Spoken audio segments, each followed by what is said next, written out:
Let's face it, buying a vehicle should be straightforward and stress-free, and that's exactly how Two Rivers Ford has been doing business for decades.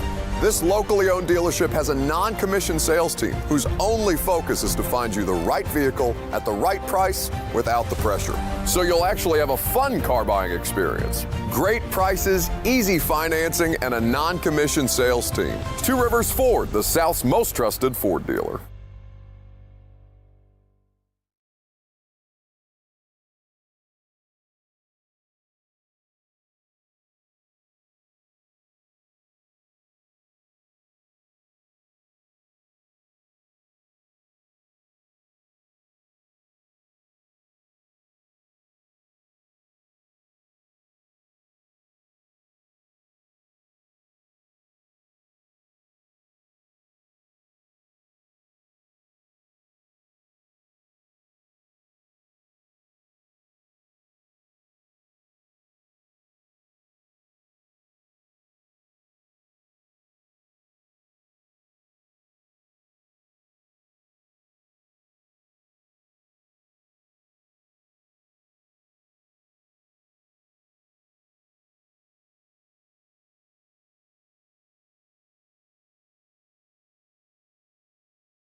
Good morning. Happy Friday. Happy game day. The Tennessee Titans wrap up the preseason tonight at Nissan Stadium, and it is good for them to be back at Nissan Stadium for the first time in 2025 with the Vikings in town.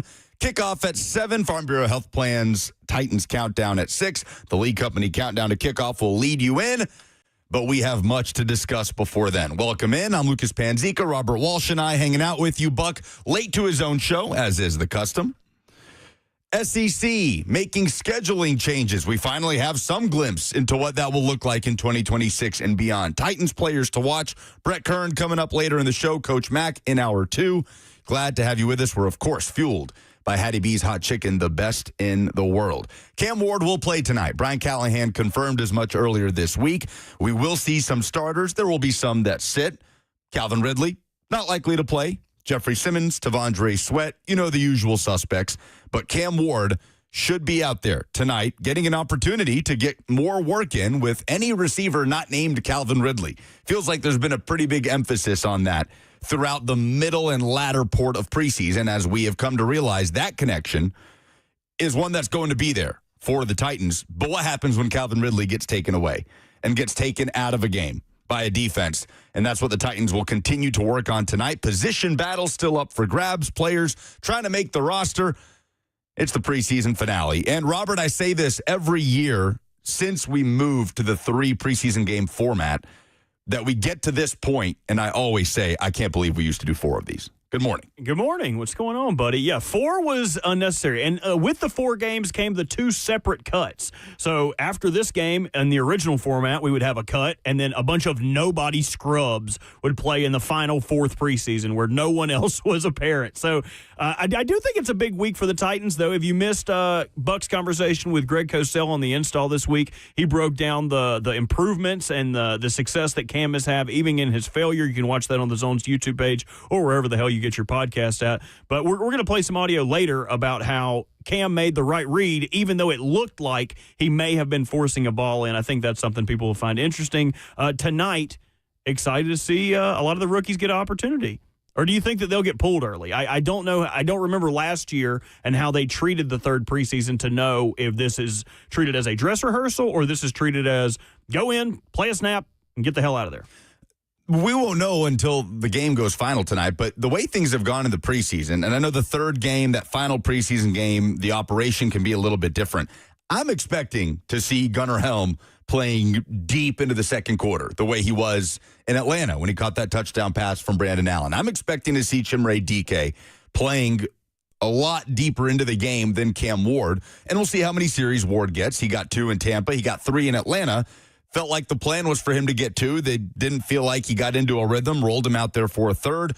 And that's another thing that you want to see. Cam Ward, so far, his most successful drive of the preseason has been that 9-play scoring drive in Tampa, where he had the chunk play to Calvin Ridley. 3 of his 5 completions on that drive were to Ridley. It was capped by a Tony Pollard touchdown on the goal line. So we'll see just how much work the quarterback gets in. But his last chance to get his bearings before his rookie season, which, as we know, is going to be a bumpy ride at times. I heard Blaine talking about this yesterday on Cover 2. We expect to see progress. That doesn't mean it's going to be completely linear. It's going to be a little wavy, but as long as that wave continues to climb upwards throughout the course of his rookie season, but this is his last opportunity to get his feet under him and to do it in his home stadium for the first time. So Cam Ward, I expect to see to get a decent workload tonight. And to your point, we'll see. I mean, there's some rookies that need it more than others, right? I'd like to see Femi Oladejo playing into the 4th quarter. Oh, wow. I think some people would find that as a shock. We didn't really talk about this. And unrelated, how about the fact that James Pierce Jr. was playing until the final whistle in Atlanta? Well, you see they've shut him down for the preseason now. Right. Head coach said, I've seen all I needed to see from James. So he will not be playing in this final preseason game. But it is interesting to see how different coaching staffs handle it. Like there's not to make it about the Ravens, but there's a player on the Ravens who didn't get to play a lot last year and is thought of as a good rotational piece.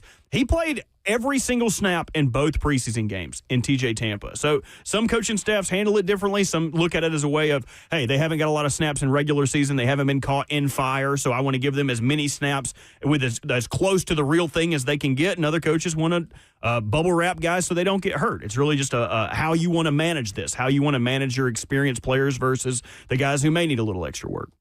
You can hang out with us on 104.5 The Zone TV, YouTube, Facebook, Twitter, and Twitch, where you can hop in and look who's on camera.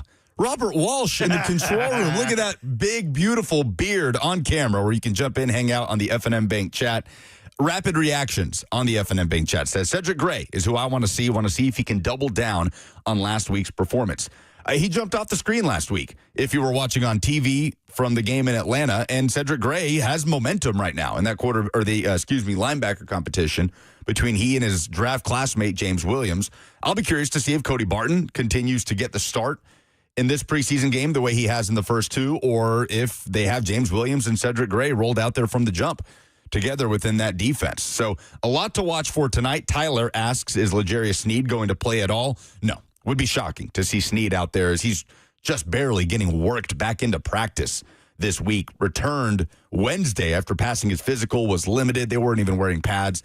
No, you should not expect to see L'Jarius Sneed out there tonight. I think that would include Lloyd Cushingberry as well. Yeah. Like I go through pregame warm-ups, go out there and do all your regular stuff, but like, and maybe this is a conversation for next week when we're preparing for the regular season, but like, do you have any doubts about his capacity and being able to just go from not having a real practice to all of a sudden playing week one against Denver with one of the better defensive line, one of the better defenses in the league? Like, that's just a little question to me. I wonder if we wouldn't see Corey Levin start a couple games just to start the season. And I wouldn't be upset at that. Like, that's a huge investment you've made. Yeah. You want to protect that. Well, Cushionberry is determined to start week one. That's also the place where he cut his teeth, right? Drafted by the Denver Broncos, started his NFL career there. But that acclimation process is something that's different for every player, right? I don't know how long it's going to take Lloyd Cushionberry to be back into full swing, into game shape. He said he's felt like a baby deer in the last week or so, just getting his legs back under him. And the same goes for L'Jarius Sneed. That conditioning process of getting back into game shape is something that surely differs between player, between position. But to your point, both of those guys, it's going to be really interesting to see what the snap count looks like, what the workload looks like in week one against Denver, where for Cushionberry, you don't really want to be layering in your veteran center for a limited snap count, right? The way you maybe could for a cornerback. Your center's going to be your guy for that game with that continuity, especially for Cam Ward on the road, his introduction to the NFL against that defense in that stadium. We'll see. I wouldn't be L'Jarius Sneed's not going to play tonight. Yeah, there's no way. I wouldn't be blindsided if Cushionberry got a couple snaps. Okay. I wouldn't be blindsided. I'm not expecting it. Not expecting it. Do we have verification if he has practice? Because I know when we were out there, he was still just kind of watching, going through warm-ups, doing one-on-one stuff on the side, but not really. Right. He got in some team drill stuff limited on Monday when we were out there. I'm not sure what his team drill workload, how it increased. We haven't been out there Tuesday and Wednesday. But Cushionberry is saying he's ready to roll for week one, which is what you expect to hear him say. And we'll see what that looks like here in a couple of weeks. Preseason is over for a couple of teams, including the Patriots and Giants, who played last night. So did Pittsburgh and Carolina.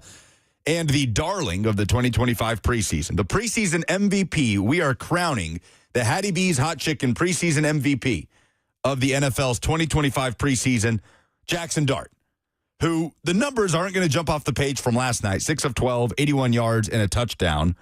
He also had a 23-yard rush that almost ended in a fumble where he got crunched at the end of this play. Did you see this play of Jackson Dart? I was worried he was going to get up with a broken clavicle, Robert, the way this defender. Missed it. Was it that bad? He almost fumbled the football. A great scramble, I believe on a fourth down. Chunk play, 23-yard run, and the way the defender fell on top of him. And you could I'm no lip reader. But as Jackson Dart went to the sideline, Brian Daboll pulled him over, looked at him for a second, and so clearly just said one word, slide, to his first-round draft pick. Jackson Dart has stolen the show for the Giants, 3-0 in the preseason. He went 6 of 12 last night. 4 of those were drops. Jalen Hyatt, who caught a touchdown pass in this game, so it wasn't all bad for Jalen Hyatt, but the best throw of the night by Jackson Dart, a deep ball down the right sideline. Jalen Hyatt, who was covered well, that ball could not have been nestled better into the former Tennessee receiver's hands. Just flat out dropped it. Now, see, I would be ready to claim Jackson Dart as the preseason MVP, but I don't think he is necessarily a winner because I think there could be a quarterback controversy there. My buddy who's a Giants fan despises this man, says he's a caricature of the Italian Americans, but Tommy DeVito with 3 touchdowns last night, come on.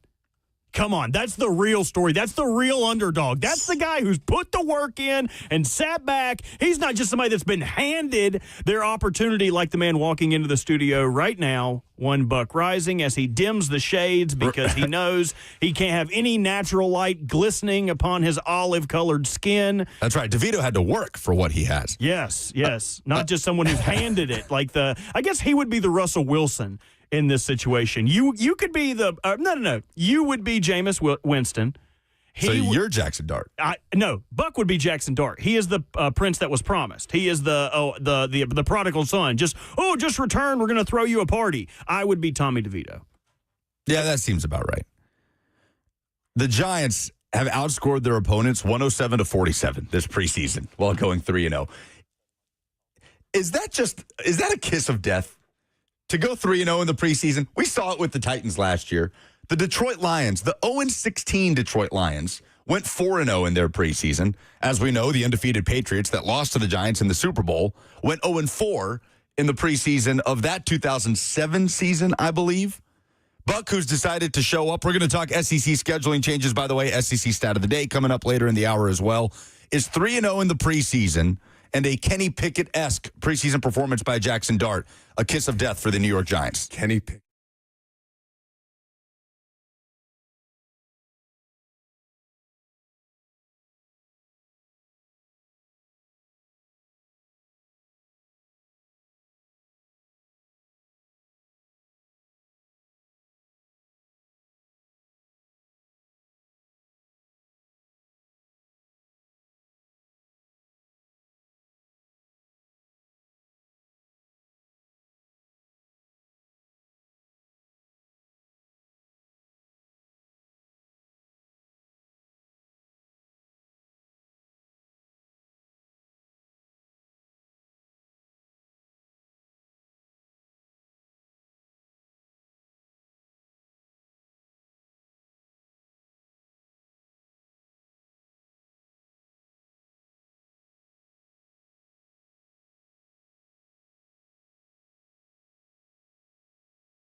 Welcome back to the show, fueled by Hattie B's Hot Chicken, the best hot chicken in the world.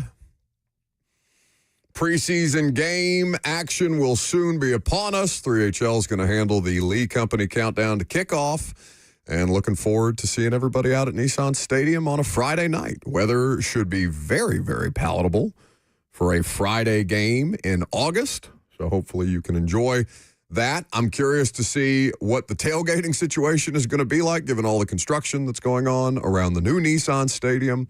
But I'm sure people will find a way to get the party going well before kickoff at 7:04 p.m. scheduled here on Titans Radio. 615-737-1045 is the number. We'll get back to the Titans preseason discussion, preseason finale. Mercifully, ready for preseason to be over, ready to get into the real thing, ready to have real college football on the docket basically all day tomorrow. The rare early Hawaii kick, it's like, 6 o'clock, 7 o'clock, I think, for the Rainbow Warriors. So instead of chasing your bets at 11 p.m. when they would normally kick off, for those of you who are going to spend all day being degenerates and gambling, as you should, you will be able to catch a relatively reasonable Hawaii kickoff. Hawaii has a new stadium, don't they? Didn't they figure out their whole hosting situation? Like, they were playing at like a high school field, and now they have an actual field to play on? Yeah, the field that they were playing on when Vanderbilt went up there was basically a high school field. So I'm not sure. I'm not sure what their new situation is as they get ready to play a Stanford program that has had some major struggles in recent years and is breaking in a new head coach. Well, what we can be certain of is that the SEC will play a 9-game conference schedule starting officially in 2026. That news came down last night. The statement from Commissioner Greg Sankey, adding a 9th SEC game underscores our university's commitment to delivering the most competitive football schedule in the nation. This format protects rivalries, increases competitive balance, and paired with our requirement to play an additional power opponent, ensures SEC teams are well prepared to compete and succeed in the college football playoff. So that is also a note in this. They will be required to play one additional power opponent. So be that Notre Dame, be that an ACC opponent, be that a Big 12 opponent, they will have to have at least one more or one opponent of a greater level of quality than playing the Citadel, the week in the middle of their SEC schedule to give their roster a break, basically a bye week, before they continue on through the slog that is the SEC schedule. So you happy with the 9-game SEC schedule? How do you feel about it? It's about time is how I feel. Like, we've been having some level of discussion or some level of declarative on this? We've been having this discussion. They were meeting 8 versus 9 games of a conference schedule was one of the first things on the docket in spring meetings years ago, when the other biggest topic of discussion was where Jimbo and Nick Saban were going to be seated next to each other. When coaches and presidents and athletic directors were meeting in Destin a few springs ago. That's how long we've been. Remember the Jimbo blow-up press conference? Oh, yeah. That's how long it's been since we've been talking about this. I miss him. I believe he's going to do some TV stuff with ACC Network, which Jimbo is just made for TV. Yeah, I mean, that'll be fantastic. I'll never see that. ACC Network? ACC Truth or Robert Walsh, do you have ACC Network? He's on the phone. Okay. Do you think he has ACC Network on his TV? What are the odds? I doubt it very highly. The only thing I've ever seen on Robert's television in the few moments where I've dragged myself out to Hermitage to go to his house are YouTube videos of car crashes. Well, it's car crashes or children being attacked by animals, anything that would kind of just lighten the mood, you know what I mean? You don't want to have too much stressful of a house, like, don't touch that vase, stay away from my curated doll set. Like, come on, I don't have a house like that. I almost rolled up on you last night, by the way. You didn't hit me up. I know. I waited up. Was your game out that way? It was Green Hill High School. I literally passed his neighborhood on the way. But I was waiting in my robe with the lights off, so whenever you came in, I would go, what time do you think it is? If it wasn't, where have you been? If it wasn't a school night, we got off the air at 10. I was like, I'm going home. You taking a shower. shouldn't have been out that late on a school night. I was very upset. How late did the game go? Oh, I mean, kicking off at 7. We're off the air at 10. Media timeouts are a thing. So, Green Hill, by the way, great start to the season with a 38-21 win over Beach to kick things off yesterday. So you're just doing TV this year, right? Correct. Look at that. TV's Lucas Panzica. So we've been talking about this, to get back to the point, for years now. SEC going to 9 games. I'm glad they're finally doing this. Like you said, school presidents getting ready to meet to make it official. 3 games against fixed opponents every year and 6 games against non-annual opponents. Now, this has always been a no-brainer, but the holdup for the SEC has been, well, hang on, if we're going to go to 9 conference games, then there should be an adjustment in the media rights deal that we have with ESPN, as ESPN has now gone all in with the SEC. No adjustment in that regard has been made to my knowledge, but I don't think it's a coincidence that this comes a day, maybe 2 days after we discover that the college football playoff is now taking new strength of schedule metrics into account when determining teams that will make the college football playoff, even though we don't know the long-term future of that.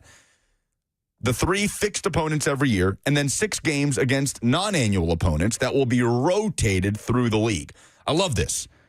This means that every SEC team will play each other. Everybody plays each other twice in 4 years, essentially, home and away. Texas A&M has been in the league since 2012. How many times has Tennessee played Texas A&M? In well over a decade. Oh, good question. Has it been once? Twice. One in College Station in 2016, one in Knoxville in 2020, the COVID year when it was just a 10-game SEC slate. Texas A&M, since entering the league in 2012, has never been to Athens. So things like that finally won't stop. It won't happen anymore. So teams will be able to see everybody on a consistent rotation, and then thus begins the debate. Who should every program's fixed opponent be?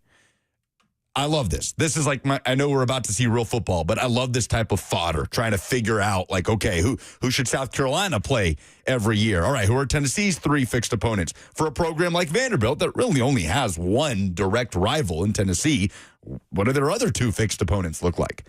Andy Staples of On3 Sports predicted the permanent annual opponents, and they put it out today. Ross Dellinger put out a guess, an informed guess, I suppose. Ross Dellinger, who broke this news of Yahoo Sports about a 9-game SEC schedule.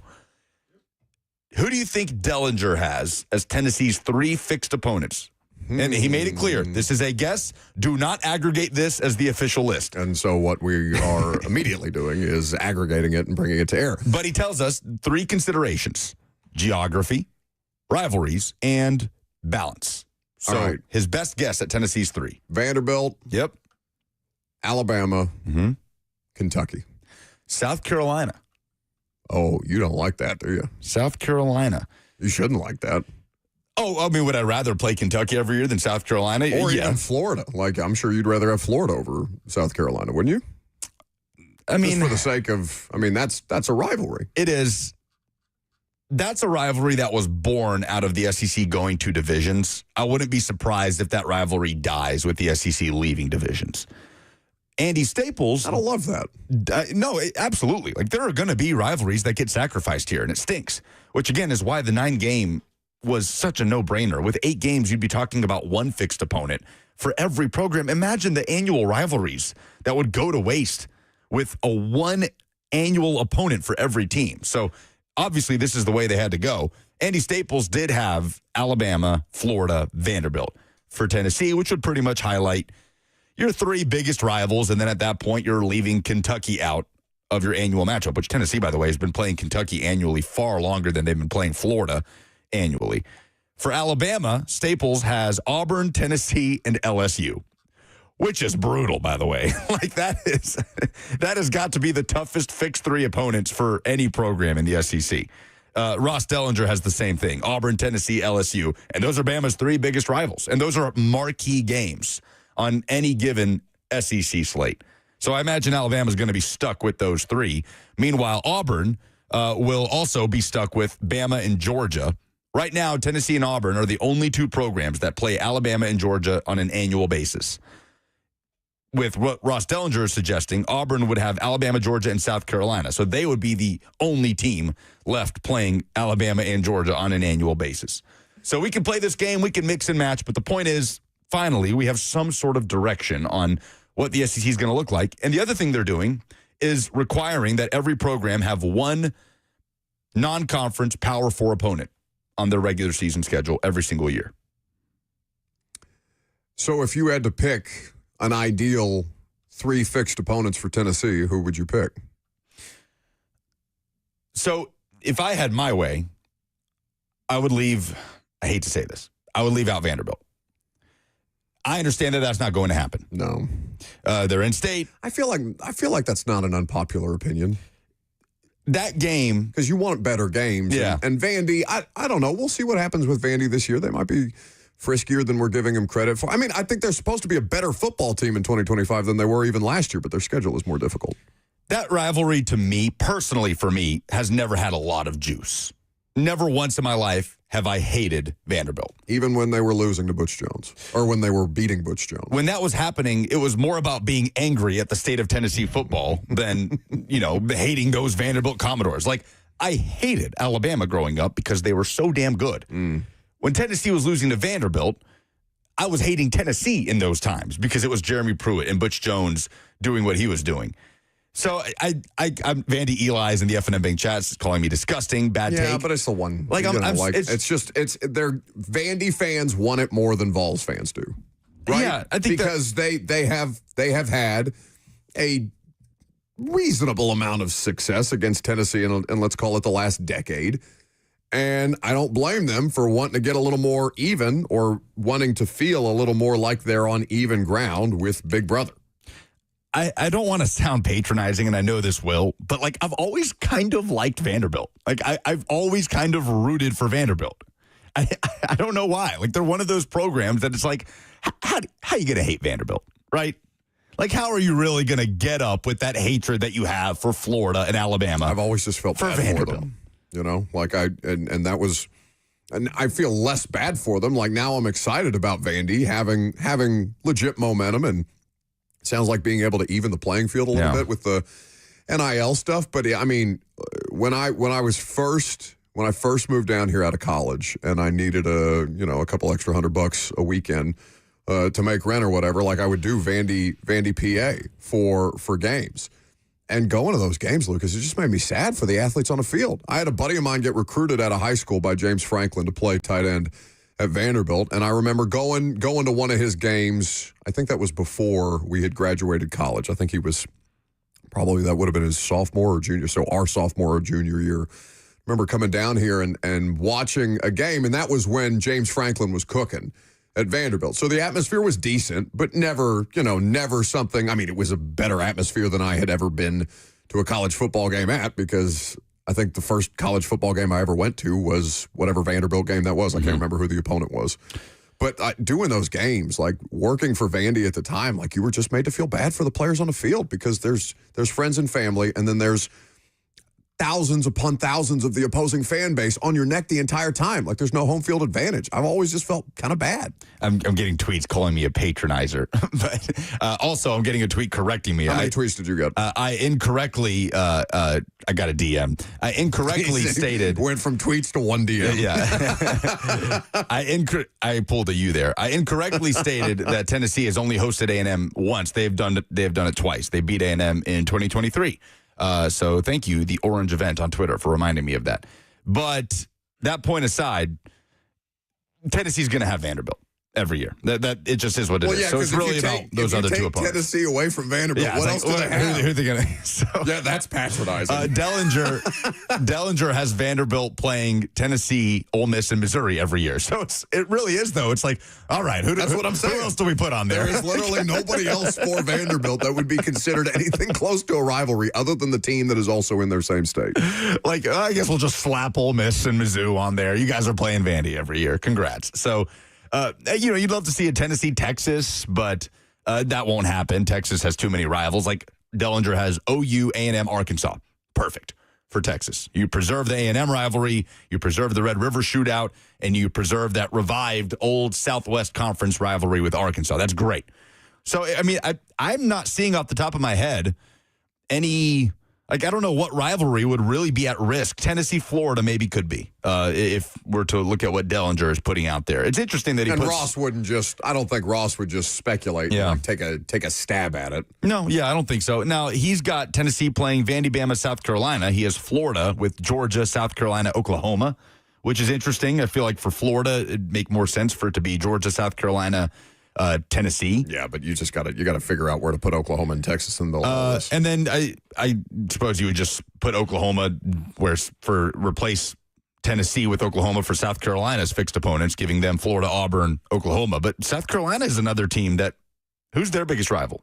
Clemson. Yeah, they're not in the SEC. So, in fact, maybe at some point. I don't know who is South Carolina's second. I don't know who their biggest rival in the SEC really is, to be honest.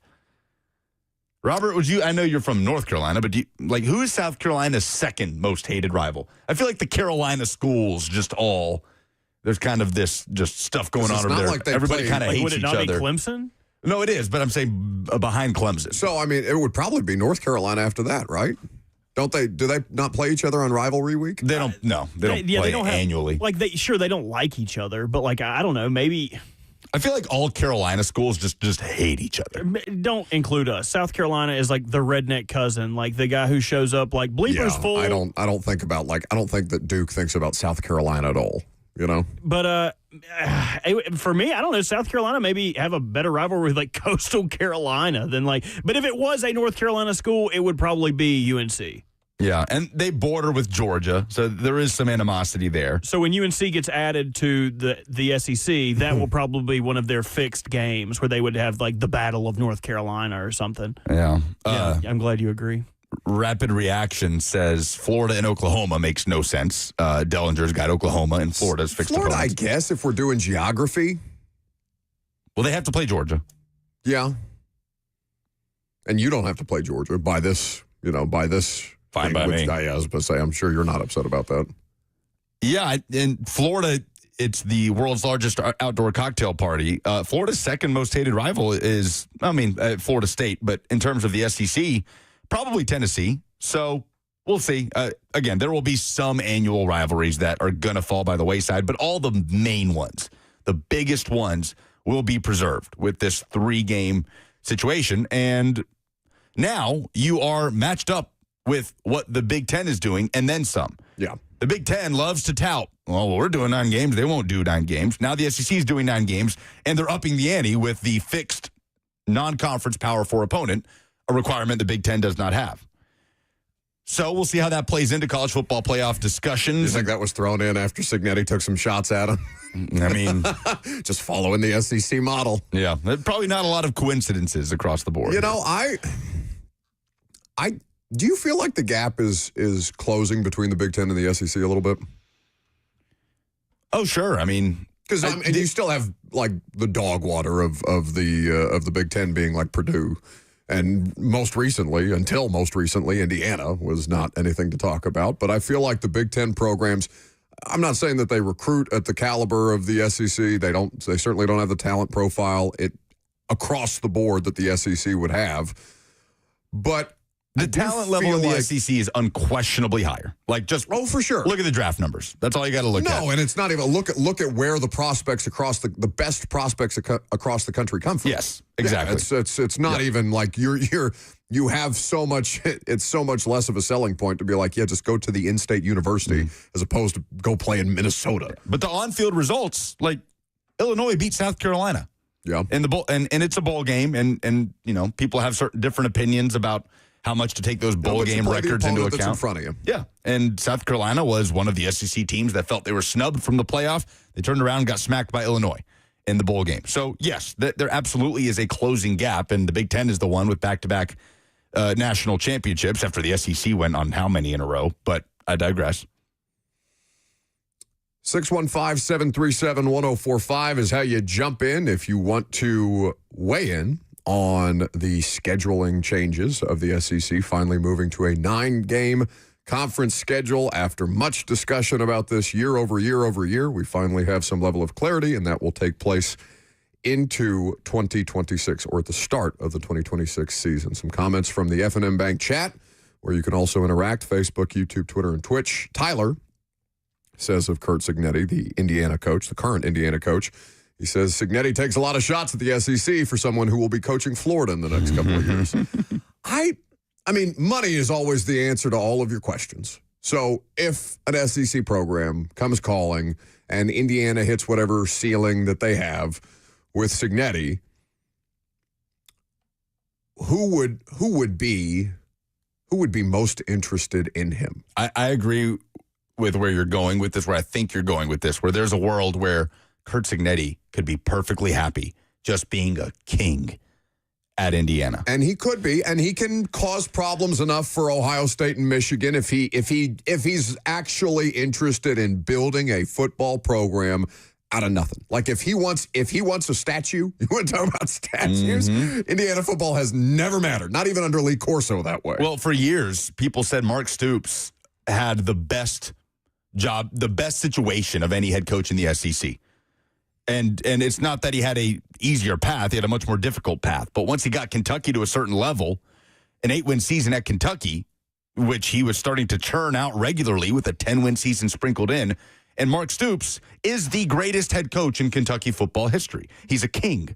He's a highly paid king there. He's the longest active tenured coach. He will soon be a fired king. Yes, he will soon, and it comes for everybody. But so think of that, but put it in the Big Ten with way more resources and way more money being poured into the football program at Indiana. And Curt Cignetti, and what he could have at his disposal, he can be a king at Indiana with 8-9 win seasons. Do you guys know where he's from? No.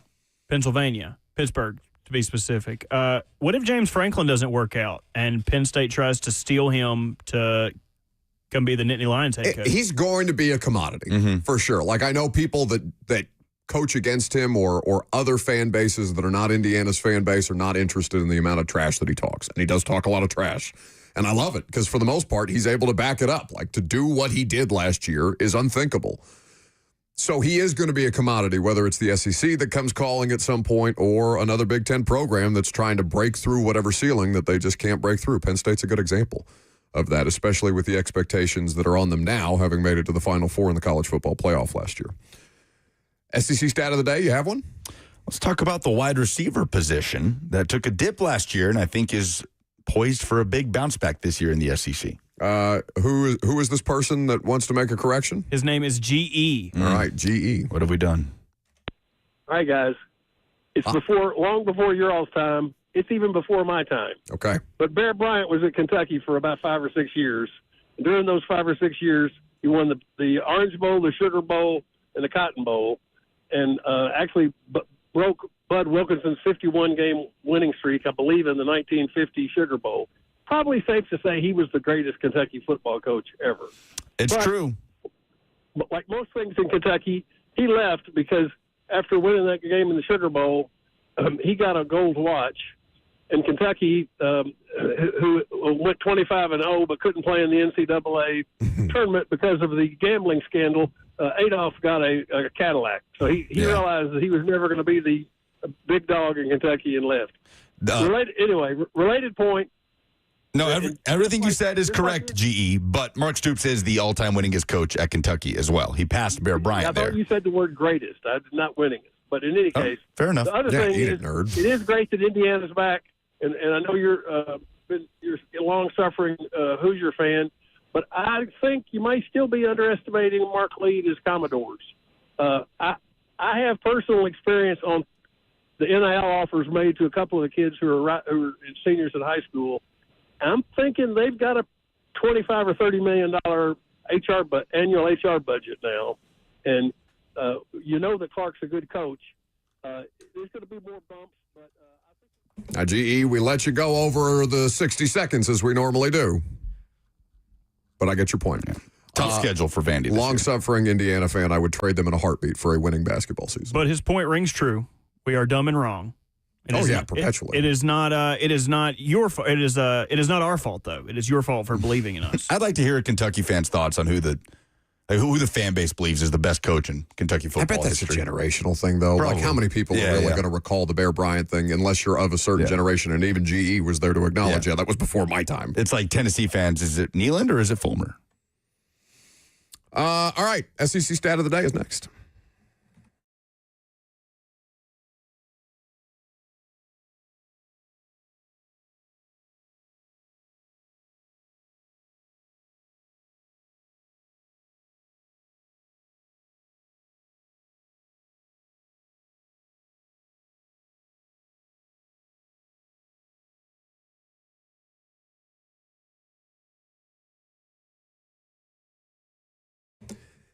Trajan Wealth is such a valuable resource, and now they are local here in Middle Tennessee, 2 locations in Brentwood and Franklin, to make sure that you can get that financial independence that all of us are chasing. As a veteran, Trajan Wealth CEO Jeff Jr. fully appreciates the importance of true independence. He founded Trajan Wealth as an independent firm, allowing fiduciary advisors the ability to customize a portfolio to meet your unique goals and needs. Occurrences like inflation, changing economic policies, new laws, and interest rates can affect the financial markets in the short term, but it doesn't make sense to keep changing the way that you invest in response to daily news items. Instead, Trajan Wealth will help you review your strategy and make sure that it's right for your goals, your risk tolerance, and your time horizon. Trajan Wealth is there to help you decide what to do. Call them today at 615-270-5000. That's 615-270-5000, or visit them online at trajanwealth.com. Advisory services offered through Trajan Wealth, LLC, an SEC-registered investment advisor. This is a paid advertisement.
Football, college football on your televisions tomorrow, 11 a.m., Iowa State and Kansas State. By the way, that's a good game. Yeah. That is a meaningful game in the Big 12. It's in the morning, isn't it? 11 a.m. Thank you for listening to the show. Two teams that could win the Big 12 very feasibly. Early afternoon. Returning quarterbacks, Rocco Becht and Avery Johnson of Kansas State, two ranked teams, and rightfully so.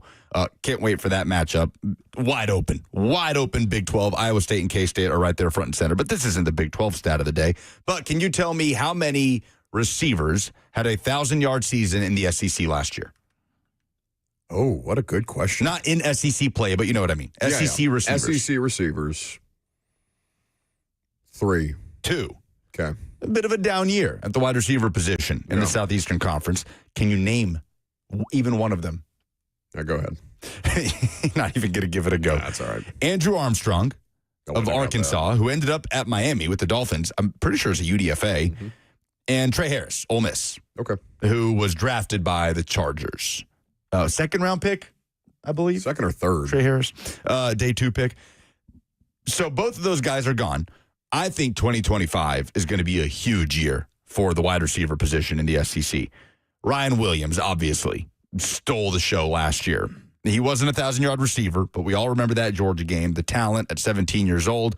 He's back for his sophomore year at Alabama. And with a better passing game, he could have I don't want to say breakout season because that's what he did last year. But and also a higher volume passing game. Yes. I didn't realize how much Alabama had fallen off in terms of just the infrequency that they were actually passing the ball within that offense. Yes. So Ryan Williams comes back for another year. Aaron Anderson at LSU, almost 900 yards last year. He's a preseason all-SEC guy. He's back for another year as Garrett Nussmeier looks to continue to elevate in that LSU offense. Quietly, the best wide receiver duo in the SEC might be at Auburn with Cam Coleman, the 5-star, who, it is such a great time right now for non-draft eligible wide receivers across college football. We all know about Jeremiah Smith. We all know about Ryan Williams. We need to be talking about Cam Coleman, who was a 5-star player, flashed last year. He had just under 600 yards, had 8 touchdowns.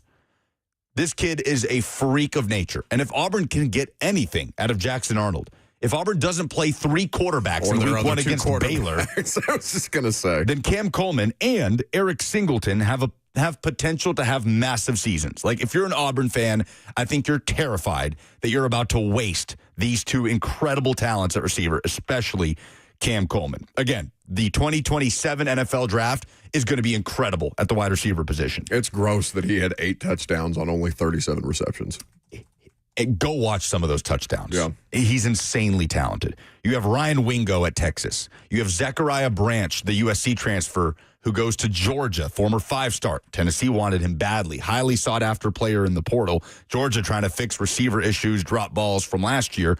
Might be the best receiver room they've had under Kirby Smart.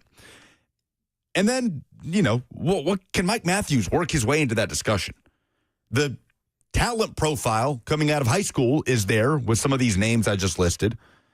Tennessee's passing game, the quarterback position will have a lot to do with that. But in what I believe is going to be a massive year for the SEC at the wide receiver position, any one of those guys I just listed could lead the league in receiving yards feasibly this year. Can Mike Matthews force his way into that discussion? Tennessee desperately needs him to, because it's a thin wide receiver room. It's an unproven wide receiver room. And Mike Matthews simply has to be the best player at that position for Tennessee this year. What's the latest on the injuries for Tennessee and wide receivers? It seems relatively cleaned up. It was knocks and bruises. Chris Brazzell missing practice here. Braylon Staley, Mike Matthews there. But all it did was show us just how tenuous it's going to be this year. If 1 or 2 of those guys goes down, famously, Tennessee does not play freshman receivers. They just don't. Matthews barely played last year, and it's not like Tennessee was lighting the world on fire at the receiver position. They lose Dante Thornton to the NFL, and he seems like he's going to be a starter, by the way, in Vegas. So they could very well be in a spot if Chris Brazzell, Mike Matthews, or Braylon Staley either aren't producing or are unavailable to throw in a Travis Smith, to throw in Amari Jefferson, the transfer from Alabama, guys that just haven't really played any level of meaningful snaps at the college football level. and will just be forced to play a role. It's something that we haven't seen in the Heupel era. For me, it's one of the biggest concerns about this offense. Like, the quarterback position is more of a wild card than a concern. The wide receiver position, it's like, man, there's talent there, but it's thin. They did not land. Again, they tried for Zachariah Branch. Would have loved to see them bring in another receiver in the portal. They didn't.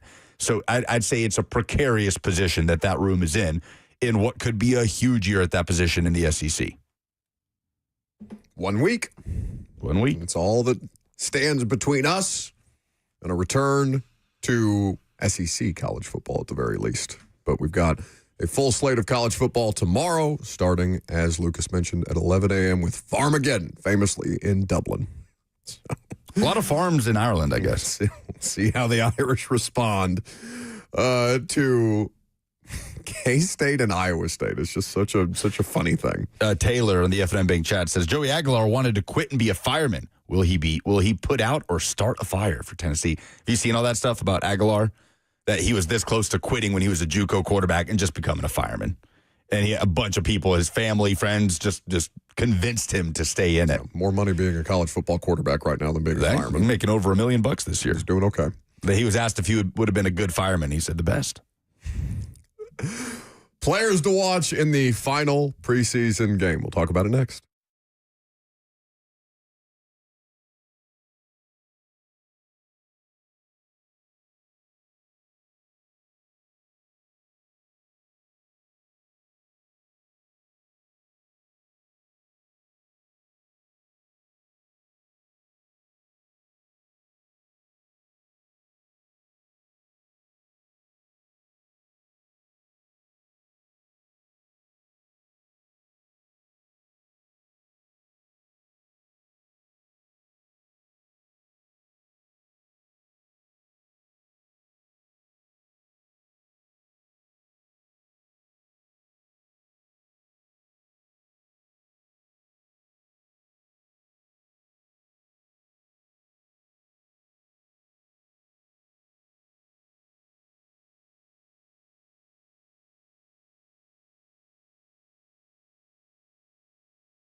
It is 11:01. Good morning from the 104.5 The Zone studios. I'm Lucas Panzica. The Titans wrap up the preseason tonight at home against the Vikings. Cameron Ward and other starters will play, according to head coach Brian Callahan. Kickoff is at 7 p.m. Farm Bureau Health Plan's Titans Countdown hits the air at 6.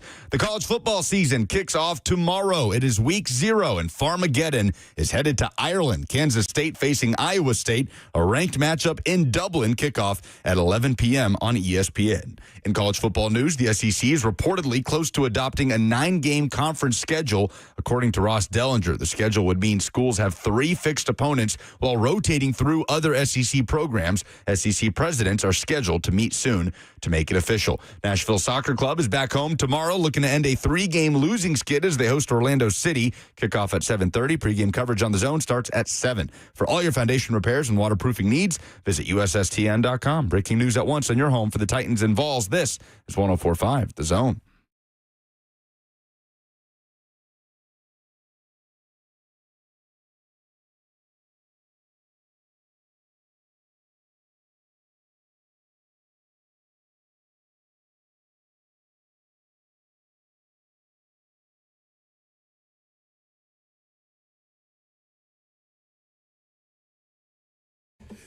Preseason finale for Tennessee tonight. Mercifully, the exhibition football will soon be over. Regular season football will soon be upon us. We are going to talk about players to watch here in just a second. We are happy to take your phone calls, too. If you have somebody in particular that you want to watch, maybe we bring them up, maybe we don't. If you have a fringe roster player or if you have a more conventional submission, you're welcome to chime in and let us know why you're particularly interested in that player. The obvious one is, of course, Cameron Ward, Titans quarterback, expected to play a series or 2 tonight. That would be about it for him and whichever offensive starters end up coming out. I was late to the show today because I was out at Two Rivers Ford with a Cameron Ward jersey because we're going to do a Cameron Ward jersey giveaway with Two Rivers later today. So make sure you're keeping an eye out on your social media feeds for that. I've had to fight Ross off because he thinks this is for him. Of course, I don't know why he would think it's for him because he hasn't done anything to warrant any kind of gift whatsoever. But that's all well and good. So, we can talk about Cameron Ward. That's the place that I think most people are going to be invested in. That's probably why the majority of you are going to a preseason game on a Friday night tonight, other than it's probably just going to be good vibes to be back at Nissan Stadium and enjoying how few actual seasons we have left at old Nissan Stadium before the new one opens up. I don't know if people are going to get, I'm sure some people who have had season tickets since, it's LP Field or Adelphia Coliseum or anything else before that. I'm sure there's going to be some sentimentality as we get closer and closer to the end of Nissan, the old Nissan. But I'm looking forward to being back tonight and having Titans radio coverage, be on the air with Titans Countdown at 6 p.m. right after the conclusion of 3HL.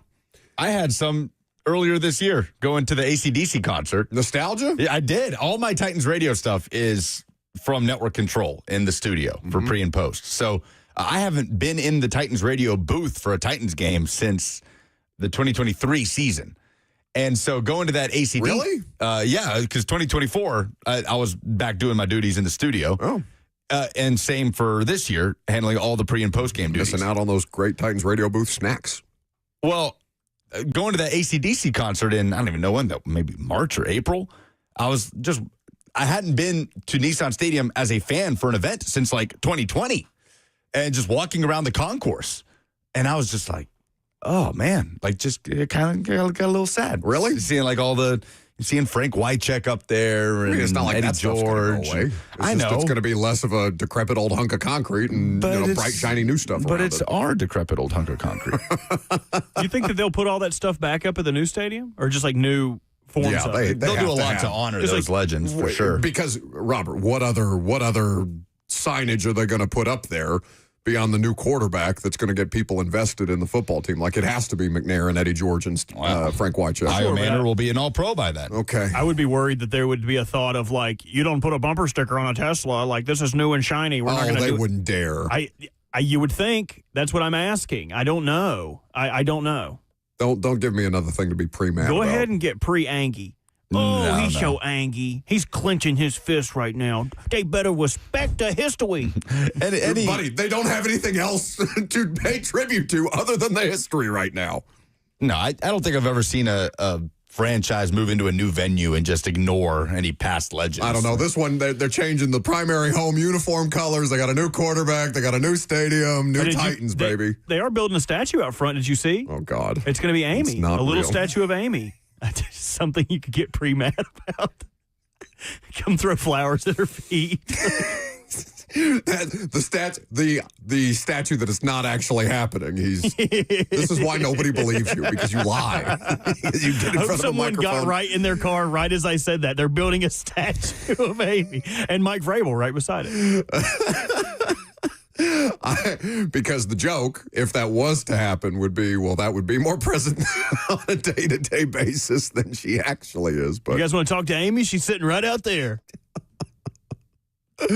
Anyway, Cam Ward's final, what do you want to call it? Final warm-up before the regular season. Dress rehearsal Is what we'll dub it. Normally the third preseason game when we go back to a time, I'm old enough now to remember a time when there was 4 preseason games. That was like 3 years ago. I know, thank God. 4. Preseason feels longer than anything else just because it's such a tease to get you to the actual football. But Cameron Ward tonight, in however much or however little action he actually gets with young wide receivers, young skill players that he's still trying to get as many reps with as humanly possible. As long as he stays consistent, then that's all I really need from him. Robert, you want to play that clip from Cosell talking about that 3rd and 13 incompletion with him and Chimere DK would have been or was the intended receiver? Because the stuff that Cosell is seeing is the way that the coaching staff will evaluate the quarterback individually beyond if the play was an actual success or not. There was a lot of talk about that play, and obviously I looked at that multiple times. I mean, that's a very common play in the NFL. That was mirrored routes on each side, what we call a 7-step and a drag combination on each side. 7-stop drag combination on each side, and DK ran kind of the on-the-ball route in front of Ward. So, teams, there's different philosophies with that route concept. Some teams want to work to the outside, either side of the mirrored routes. Other teams work the middle of the field, as the Titans did, because Cam threw it, he hit his back foot and threw it. So clearly his coverage read was DK in the middle. I thought he made the right throw. I thought he was decisive. I thought that DK slowed down, and this is a rookie receiver. I thought he slowed down rather than bending it inside to the soft spot in the zone. So I actually thought Cam made the right read and a good throw, and that's something that DK will learn, is when you run that route and you're getting behind a defender like that, you've got to bend that to get away from the defender, and he slowed down.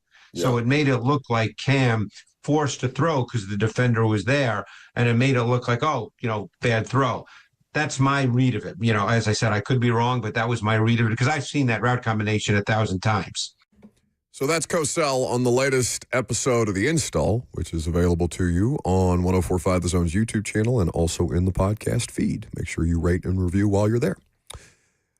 The kind of nuances that a young wide receiver core, young skill core is not going to yet have, where Gunnar Helm still has. Obviously, Gunnar Helm has ability, has a lot to learn as far as the nuances, tips, and tricks of the position to overtake Chigakonkwo, who's heading into year 4, which is kind of crazy that we're already there in year 4 with guys like McCreary and Chig and whatever's left of that 2022 class, I guess Traylon too. But DK, Iamaner, Gunnar Helm, who am I leaving out? Young skill players. I guess that's really it. Maybe even Bryce Oliver, Bryce Oliver's only in year 2 as a UDFA out of Youngstown State, so there's still some growth and development that could be there. Guys that you're looking at on the fringes of the roster trying to make it on special teams as much as they are on their offensive prowess. Jaquan Jackson is one of those guys. Yeah, but I understand you dismiss him, but the reality is, we just heard John Bones Fossil talk about him. He's right there. He's competing for that job. I'm with you. it would be shocking to see Jaquan Jackson win that job. Much weight, and it's not like I'm not calling Fossil disingenuous or anything like that, but you really putting that much weight into it? Is tonight important for Jaquan Jackson?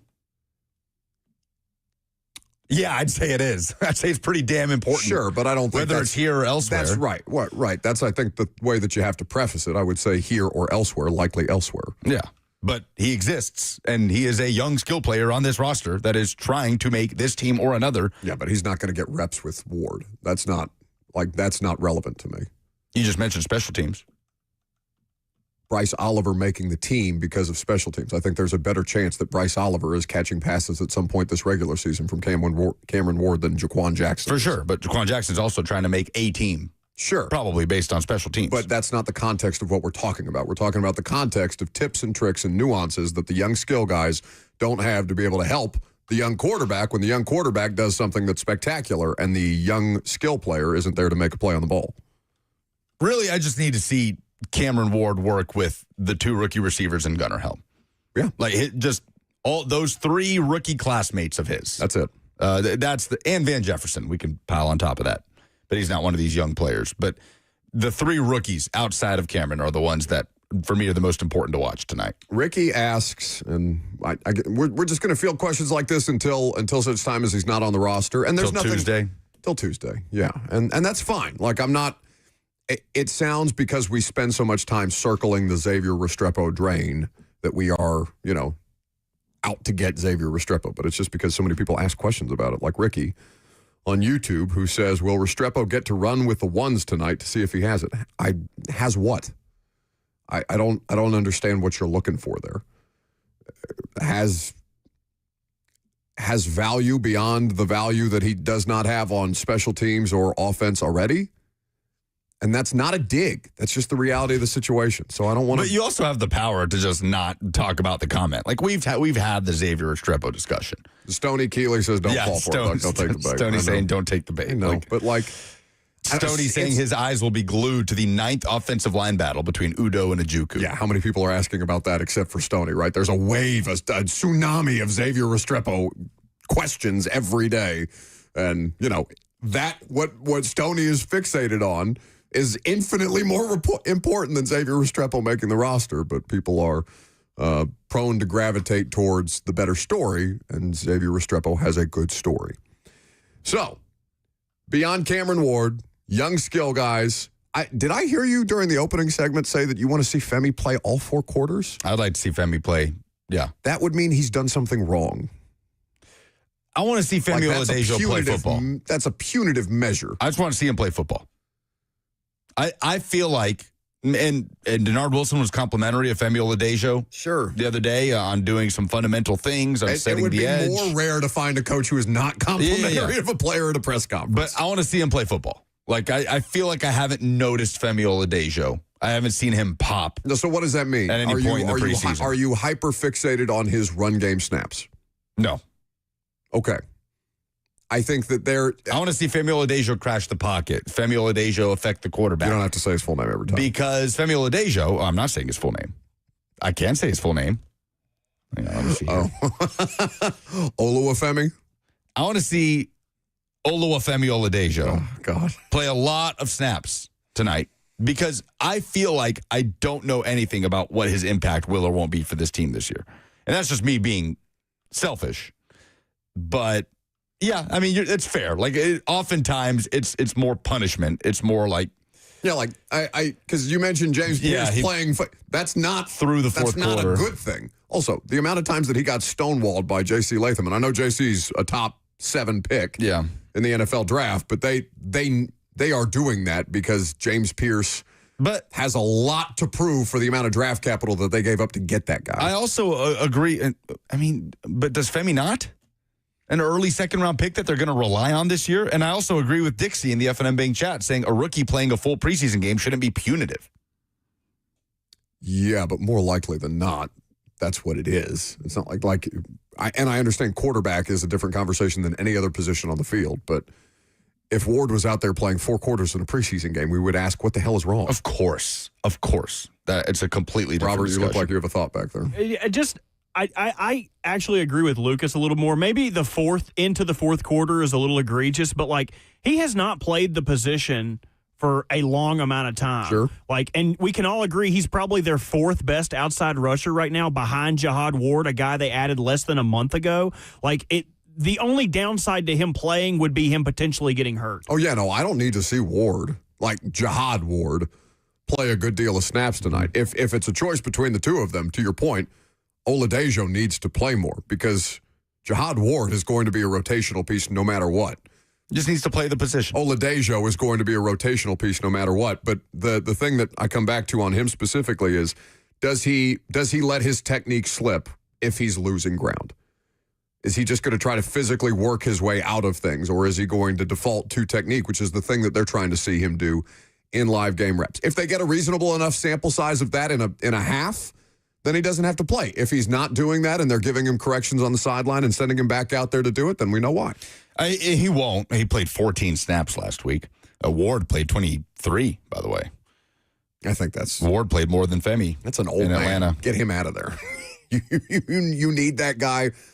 I'm not going to say as much as you need Oladejo, but like I would assume that they need some level of rotational type player because their edge rush is pretty perilously thin. Like, again, yeah, fourth quarter might be extreme, but it's not like it's unprecedented for a player at his level, a rookie. No, I just Cedric it Gray made me turn my head and say you need to see him play all 4 quarters of a preseason game. Cedric Gray played 35 snaps last week. Like, that's a guy that's going to be on this team and going to play. They wanted to see him play football. Yeah. Why can't that also apply to Femi Oladejo, who's going to be critical to any shred of pressure that they can get on the quarterback? Apply to them, but there is a difference between Cedric Gray and Femi going out there and being a rotational stopgap type of player. What kind of situations can you use Femi in versus is Cedric Gray going to be able to play 80 snaps in an NFL game? Like, that's different. They're not going to ask Femi to play 80 snaps in his first NFL game. That's just not going to happen. I mean, Cedric Gray probably won't either. Okay, but if he plays 65, Lucas, versus Femi getting 20 in an NFL regular season game, those are two very different roles. 615-737-1045. We can talk to Coach Dave McGinnis about this next.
Welcome back to the show, fueled by Hattie B's Hot Chicken, the best hot chicken in the world. Time for our weekly visit with the main man, the man in black, Coach Dave McGinnis of Titans Radio. Titans Countdown on the air at 6. Call of the Titans and Vikings in the final preseason game, 7:04 is when it is scheduled for, and we'll have a great time getting through the final preseason game. Good to do a home game, Mac. Happy Friday. Yeah, it's good for a home game, except I got about 1 million people in town. I'm at the Omni right now, so it always has its pluses and minuses. So I hope that they're not putting any more on your plate than you already have, Mac. I feel like it's very kind of you to lend your time and talent to anything that's going on any given day, especially on a game day like that. Well, yeah, people for a long time, people haven't been worried about putting stuff on my plate. They don't seem to matter. Coach Dave McGinnis is made possible by Two Rivers Ford, the South's most trusted Ford dealer. Online at tworiversford.com. Quality American-made Ford vehicles, award-winning customer service. So we expect to see a smattering of starters as we have all through the preseason. Tonight, again, Mac, for you, is it just about operational stuff for the young quarterback, or is there something more that you're looking for? Well, I just like to see some rhythm in the offense when he's in there. And really, look, this is a final chance for some of them to do something, but it's not. A lot of them have pretty much put the die in the cast as far as to what they've done. But this is important for the reasons that, as young a football team as this is, I mean, there's some guys that are trying to make this team, and the challenge this year for this football team is this initial 53 won't be the final 53, Buck. I mean, you know that. I think you've gotten that thought to your listeners, because this is going to be an ongoing process of putting this roster together. I feel like, for at least the first month of the season. Coach Dave McGinnis with us on this Titans game day, Titans and the Vikings tonight. Coach, what goes into mapping out how much run certain players will get in a preseason game? For example, a Cedric Gray, who got 35 snaps last week. Is that a plan formulated by his defensive coaching staff that they want to see him play into the second half? How much planning goes into exactly how much guys are going to play in terms of the guys that are going to get extended run more than 1 or 2 series? Yeah, I mean, look, they keep detailed information on how much people have played. They also keep pretty detailed information on what their output is. I had a pretty good conversation in the production meeting yesterday with the head coach as far as this empirical data that they have now that's very, very valuable as far as a workload and, those types of things that they have now that really back in the day when you were coaching, you'd ask the guy, how your legs feel. Well, now they've got empirical data on it as to how much they've worked, what they've done in practice. All of that stuff figures in. Cedric Gray missed his whole rookie year.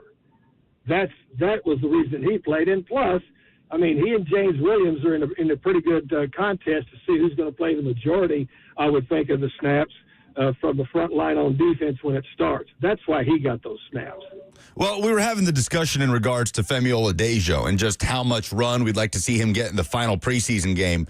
What have you seen from him, Coach, throughout the course of camp and his development in a position that's still relatively new to him? And here's his last opportunity to kind of get his bearings in that last dress rehearsal before the lights come on in the regular season.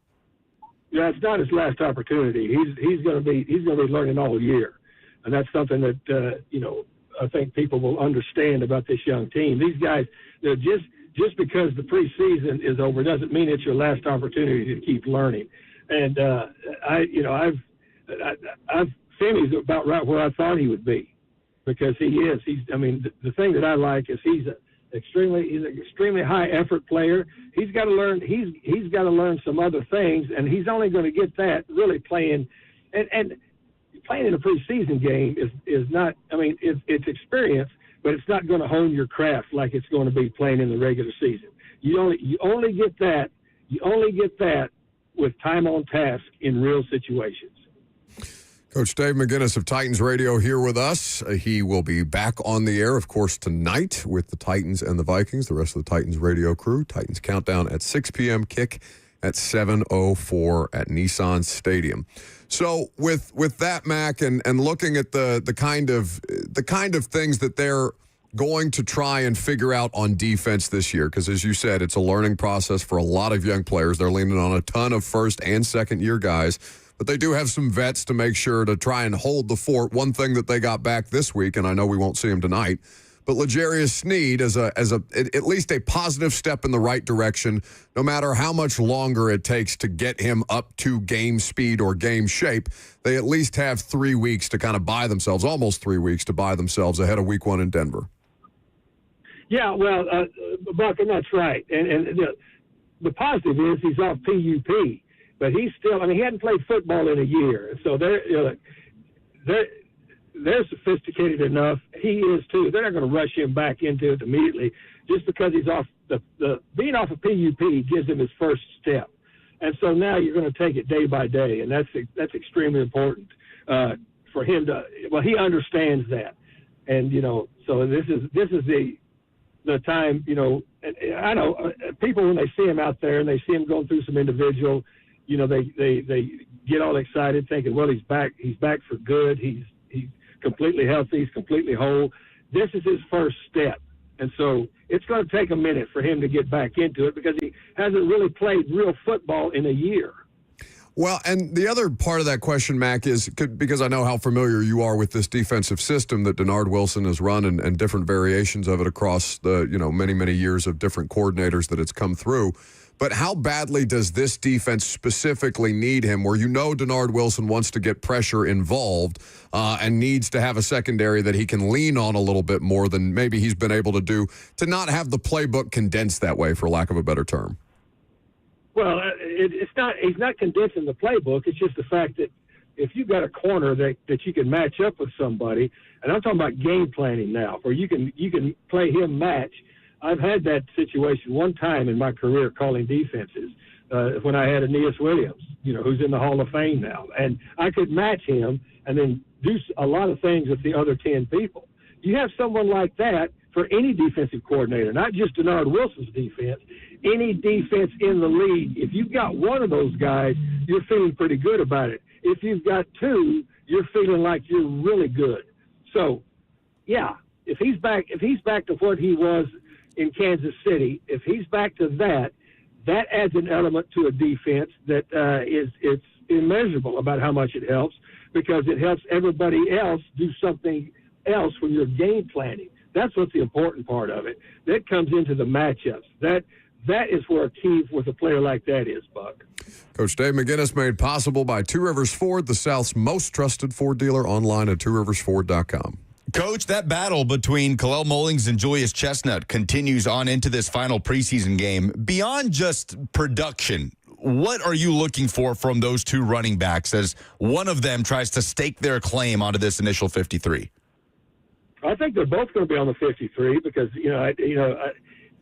Tajay Spears, I mean, when you've got a high ankle sprain, you guys have got some knowledge of that. You've been around the game long enough. Those things don't just heal immediately.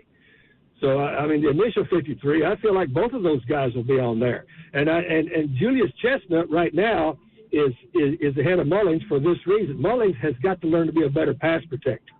I think Mullings can learn to be a good pass protector, but you're not asked to do that a whole lot in collegiate football. And so he's learning with that.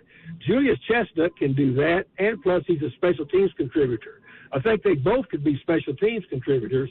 But to your point, I think they'll both be, in my humble opinion, I'm making no decisions on this team, will be on the initial 53 because I'm not sure that the Tajay Spears is going to be available to be here for the first game. Yeah, and there's no sense in rushing him back or rushing any player back given the circumstances.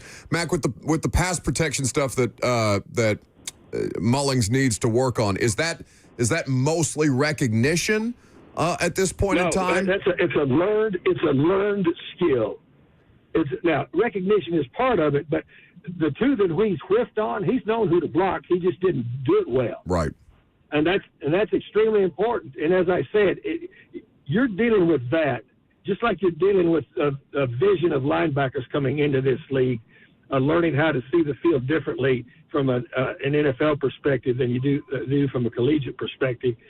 They're not asked a lot to block in collegiate football because they're mostly 5-out schemes. It's mostly check release stuff here. I mean, in collegiate football. In the National Football League, you've got to be part of the protection, whether it's slide protection, whether it's 3-on-3, whether it's a 4-3, whatever your protection is, your running back is part of that element. And you've got to be able to do it because the first thing that you do, and I'm just talking from a defensive perspective, if you're trying to attack protection, you attack the weakest part of it. And you can make a back stay in just by what you present across the front. And if you do, and if you have somebody that's lacking in that skill, that's who you attack to attack the cylinder. He's Coach Dave McGinnis, him and the rest of the Titans radio crew on the call tonight. It's the Titans hosting the Vikings in the preseason finale at Nissan Stadium. Mac, enjoy the Friday. Don't let them spread your too thin. Although I know you're a giver, man. You're doing too much all the time, always. We appreciate you. Buck, I'm going to send some of them your way. You got money. You can help them out, too. I famously not a good people person. Thanks, Mac. Coach. I don't want to scare off any of your friends. That's Coach Dave McGinnis of Titans Radio. So, all right, what's more interesting there? Because I think I could have, and it would have just been a guess, but I would have also said that Chestnut and Mullings are both on the roster because of Spears. Yeah, it's a high ankle sprain. which means he's out for the first 4 games. Likely. Yeah. Well, isn't that? I mean, correct me if I'm wrong. If they could make him a part of the active roster without a transaction, right? They could put him on PUP, which would require him to miss at least the first 4 games. And they could also take the injured reserve route. But I think I'll find you the discrepancy between the regular season PUP and the injured reserve here in just a second. Because to me, Mullings and Chestnut making the roster means Spears not technically on the initial 53, which means Spears both scenarios you just laid out would have him missing the first 4 games, right? Yes. The only way he doesn't miss the first 4 games is if you put him on the initial 53. Are you going to put 4 running backs, including 1 injured one, on the first 53-man roster of the season? Probably not. Probably not. But, and listen, as an athlete, I can tell you that those ankle sprains, they linger. What kind of ankle sprain did you have because of your rec league soccer? That came in here, you couldn't walk right for a month. I'm telling you. I still think it's still a little swollen. You still got it's probably all the pasta you're eating. I'm serious. Grade 3. All right, show people. Only feet. Go ahead. Put it up there. All right, don't fall out of your chair. There's a much more, speaking of athletic thing. God, them hips are tight. Just gave the entire F&M Bank chat a crotch shot. A great view. It didn't have the intended result. What a weird way to put your leg up on Just take my word for it. That was the least athletic way you could have gone about it. All right, so some designation terminology here for you. Players, so there's active PUP, there's reserve PUP. Players on the PUP list can participate in all team activities except for practice. They can be activated at any point during camp. Once they are medically cleared, a player can't be placed on the PUP list after they've practiced or played in a preseason game. We know this. Players on the active PUP list can be moved to the reserve PUP list during the preseason roster cutdown period. Players won't count against the active roster limit if they're placed on reserve PUP, and they must miss the first 4 games of the season.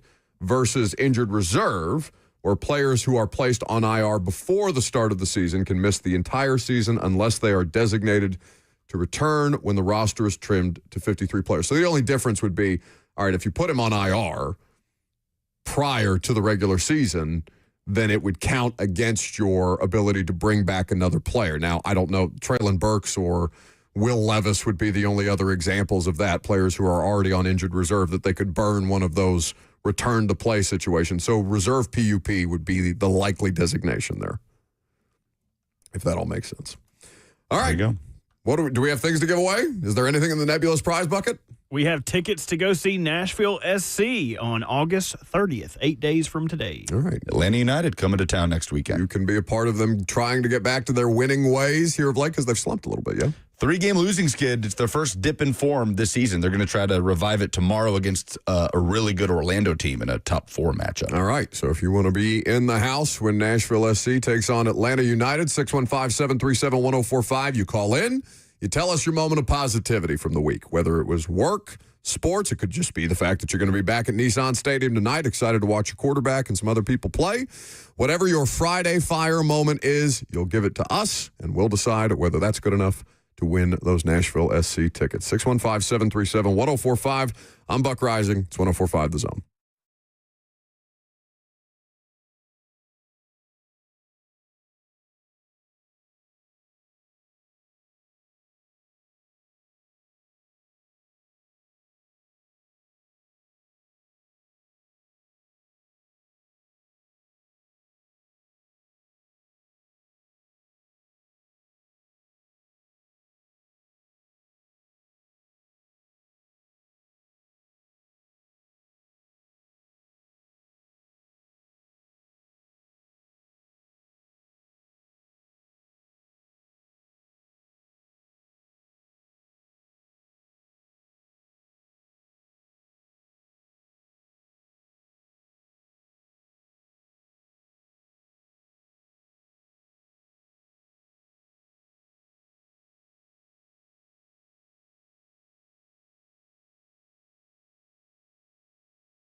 For the opportunity to win some Nashville SC tickets, not tomorrow, but next Saturday when they host Atlanta United. 615-737-1045 is the number. Call in. Give us your moment of positivity. Give us your Friday fire. I think we also have to add the caveat, like, this shouldn't be scary. This is a good thing. I had a guy call in, and I was like, do you have a Friday fire for us? He was like, I did, and then click, hung up. This isn't scary. You're hanging out with your boys. Just tell us what's going on, man. Tell us what's fun. It's okay. It's just Bert. Yeah, I ain't going to bite you. It's not going to hurt you. I think it's because I've been yelling at them for being so bad lately. Potentially. I don't think it's helping. Okay. But it's weeding out the ne'er-do-well, so I'll allow it. There has to be some level of quality control around here. It's like a little kid wanting to pet the dog. Like, I do, but it's okay. Do you think I could have some more, mister? Like, little Timmy asking for more soup. During that conversation, a caller dropped off. No, come on. It's not bad. This is Friday Fire, man. It's Friday. Literally watch somebody say, no. Nah, I'm not dealing with Buck today. I'm not calling in ever again. Good. And that would be Buck's Friday Fire. Who wants to start the proceedings? I'll do it. Jameis Winston always makes me happy. Jameis Winston is one of the few people in the world that will put a smile on my face every single time. Now, the Giants concluded their preseason last night with a 42-10 victory over the New England Patriots. Russell Wilson did not play in this game. Tommy DeVito had 3 touchdown passes. Balled out. And Jackson Dart had a touchdown. Jameis Winston had a touchdown. Jameis Winston also had an interception because Jameis is incapable of throwing touchdowns without also throwing a corresponding interception. But just listen, just any Jameis postgame anything, or just any Jameis media anything, him on the field with the other 2 quarterbacks that played in the game last night, calling themselves, what is it, the 3 Musketeers, the 3 Amigos? Let's hear from Jameis Winston. Hey, I'm just saying, they call us the 3 Amigos. But somebody had the hat trick today. We turning up, and we got the Young Bucks, and we eat W's with the Young Bucks. You know what time it is. Go Big Blue. We turning up. We setting this thing out. Where you at? They running away. The 3 Amigos, the 3 Tutties. Good night. So Tommy DeVito, Jackson Dart, Jameis Winston, all eating W's on the field. DeVito, the one with the hat trick. Friday Fire, Jameis Winston. Is there a quarterback room in the NFL that you'd rather be a fly on the wall for? I mean, the Browns quarterback room just for the chaos. No, but I'm good. I don't want anything to do with that. Personality-wise, like Russell Wilson? Russell Wilson on top of Jameis, Jackson Dart, the most California bro you've ever seen in your life. TikTok famous rookie quarterback. And then TikTok famous. Very, very active on TikTok. Jackson Dart? Very active on TikTok. Wow. It sounds like he's active in the bar scenes, too. Have you seen the highlights with him are videos of women being like, he responded to me. Oh, my God, it's Jackson Dart. And then it's him throwing like a touchdown pass in the preseason. Being an athlete has never been cooler, where even just being like a skis around town is going to get you highlight edits made. Well, Will Levis had a moment outside of the Barstool bar that made the rounds, and then, What you got? And then there's Tommy Cutlets on top of it. Yeah. Like, just what? Pretty good. What a room that is. I was so mad when they didn't sign Jameis Winston as a backup here, but I guess it's not really a culture fit. My Friday Fire is Rich Eisen, who was back hosting SportsCenter this week. We covered the news of ESPN acquiring NFL Network, acquiring a lot of things from the NFL. And one of those things happens to be Rich Eisen. Back doing SportsCenter. For a lot of people growing up, not like you freak robot clout chaser who didn't watch sports or was a sports fan growing up, but most of us, normal people, watch SportsCenter and have a golden age of SportsCenter. Anything to do with clout in our sports fan livelihood. I think that's the opposite. And for people, I would imagine that the golden age GOAT SportsCenter duo would either be Dan Patrick or Keith Olbermann or Stuart Scott and Rich Eisen. For me, it's the latter. And Rich Eisen had a very touching tribute to the late Stuart Scott this week on SportsCenter. We're going to pick up the audio after a compilation of some of the greatest This Is SportsCenter commercials with Stuart and Rich played, and then it goes to Rich Eisen on the desk. It has been a blast being here tonight, but listen, we all know there should be someone else right here in this chair next to me, right there, as he was for my 7 years in the role he referred to as my TV wife. And that's my dear late friend, Stuart Scott, who is indeed looking over my shoulder tonight. I frequently think of Stuart a lot and what he might think of the sports headlines of the day, like, say, Bill Belichick being the head football coach at his beloved school. We used to host sports centers after LeBron's high school games, so what would Stewart think of James still playing at age 40 with 40,000 points? And with all these new crossing of sports TV streams, like, say, ESPN buying NFL Network and partnering up with My Daily Show, what would it look like if Stewart sat in with, say, Ernie, Shaq, Kenny, and Charles when Inside the NBA comes here to ESPN this fall? I could go on and on because I miss Stewart so very much.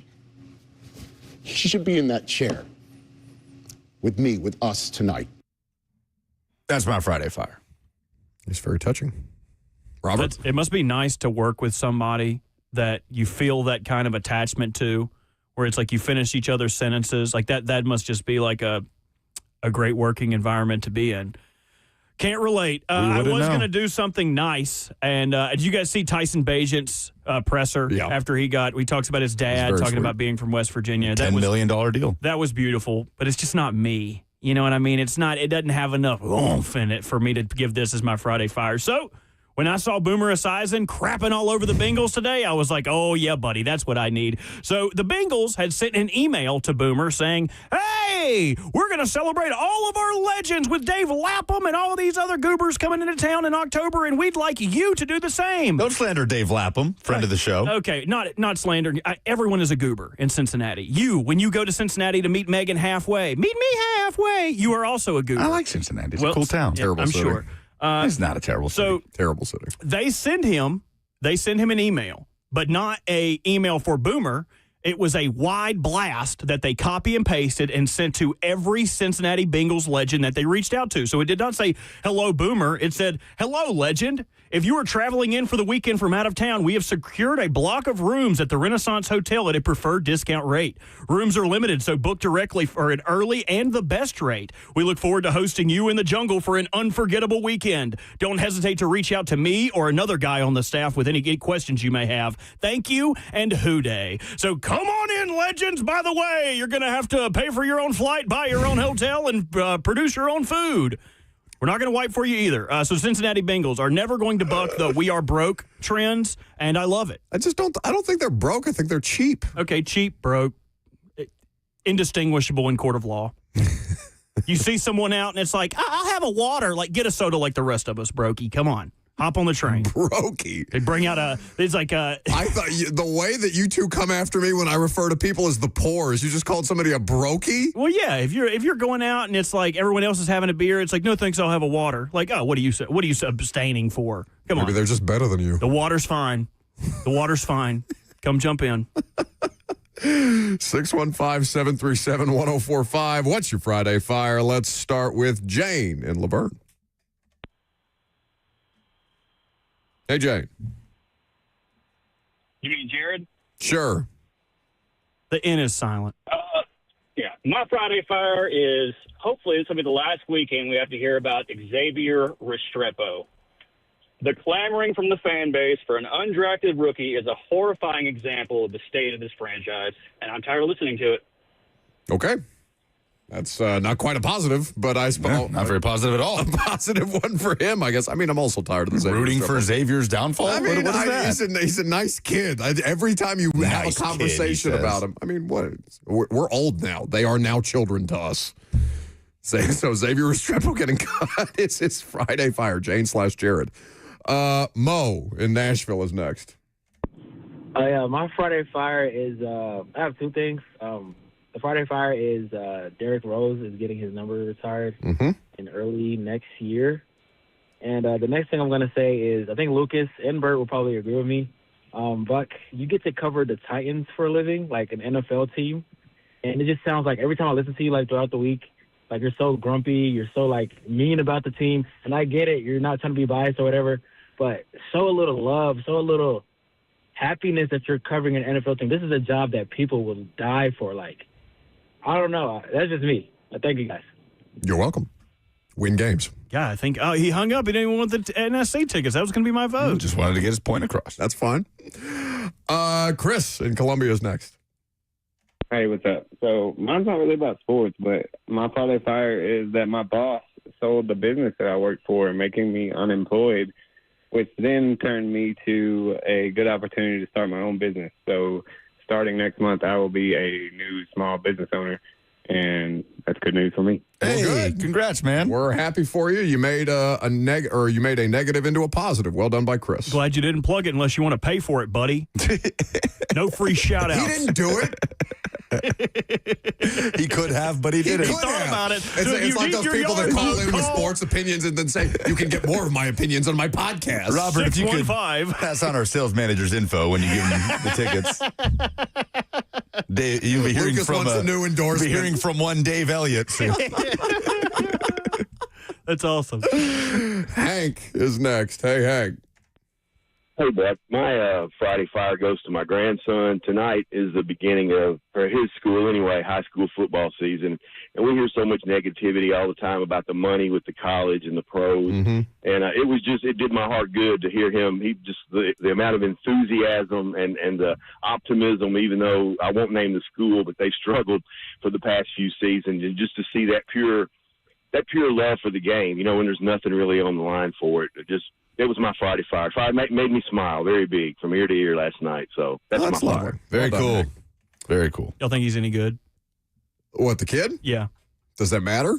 It sounded about that guy's voice. It sounded like he would be good. I'm just assuming. Or you think Hank's coaching him up? Anybody with we had a dude on there, I guess he fell off, named Eugene. I was like, oh, they don't build Eugenes anymore, and I could hear him sliding his glasses up his nose. I didn't get that from Hank. Hank sounded like a rugged grandpa, like, get out in the yard, help me cut the grass. Like, we need to put your grandma's flower bed together. Like, he's making them youngins work, and those are good football players. All right, so we've got Jared, who is preying on the downfall of Xavier Restrepo. We've got Chris, who is looking forward to starting his own business. Well, we're out of time. Let's get Kyle real quick. Okay, what's up, Kyle? Hey, guys. Nah, that sucked. Get him out of here. Oh, damn. Yeah, I'm just kidding, Kyle. You can go. I'm sorry, Kyle. You can go. I'm just kidding. Hey, down Nah, we're really out of time. Shut up. That's my fault. We're out of time, dude. We don't have enough. Nah, I'm just kidding. You go, Kyle. All right. Don't apologize to him, Kyle. Okay. Well, I'm not a good time manager either, so. What you got? Hey, real quick. Spring Hill kicks off tonight against Summit, man, and it's Friday Night Lights. I moved here 8 years ago from Florida, and that's the gospel down there in Florida is Friday Night Lights. And Spring Hill's been irrelevant. Let me tell you, this new head coach has brought a program and a work ethic to Spring Hill. And there's two young men that are juniors this year that I followed since I moved here that were freshmen. They're twin brothers, Gavin and Gage McGurk.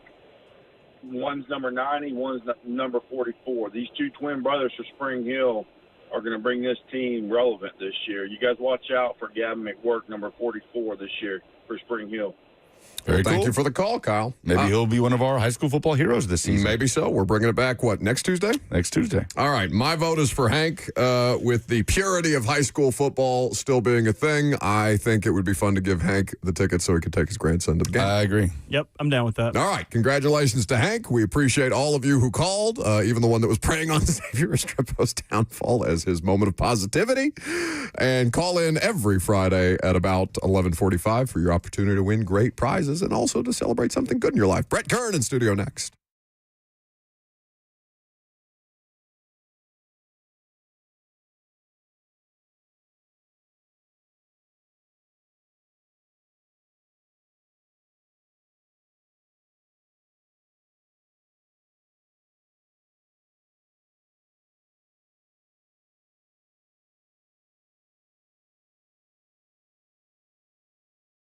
It's good to be prepared, and Premier Generators will make sure that you are prepared when it comes to losing power in your home. If you have a Generac generator from Premier Generators, it's only about 15 seconds between the time the power goes off and when that generator kicks on to make sure that you maintain your peace of mind, to maintain your family's wellness. And if you're somebody who wants to make sure, obviously, that your food is safe, or if you have medications that require refrigeration, or if you're relying on power to make sure that your family is well cared for, as so many of us are, Premier Generators is there to take care of you. And the process is simple. They'll take care of all the details and even offer you a free 10-year warranty. So visit them online at premiergenerators.com. That's premiergenerators.com, or call them 1-855-POWER-IS-ON.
Let's face it, buying a vehicle should be straightforward and stress-free, and that's exactly how Two Rivers Ford has been doing business for decades. This locally owned dealership has a non-commissioned sales team whose only focus is to find you the right vehicle at the right price without the pressure. So you'll actually have a fun car buying experience. Great prices, easy financing, and a non-commissioned sales team. Two Rivers Ford, the South's most trusted Ford dealer.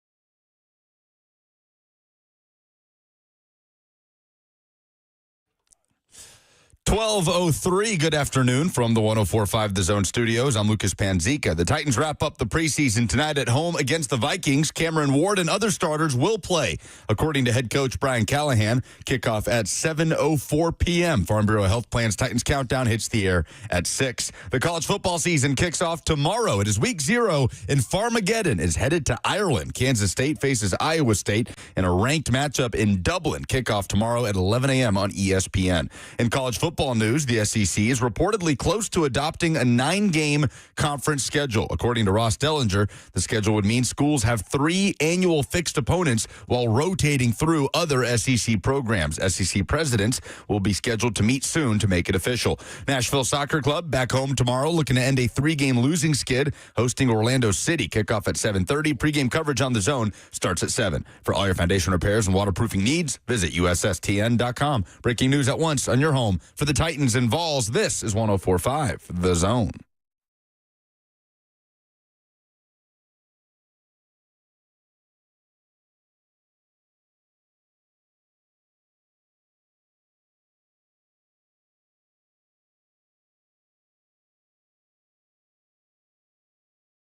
It's always good to have the noon hour on a Friday. Brett Kern is in studio. We've got a Titans home game tonight at Nissan Stadium. We'll wrap up the preseason. Your phone calls are welcome in the interim. 615-737-1045. The number, F&M Bank Chat, also at your disposal. You taking in a little preseason football action last night?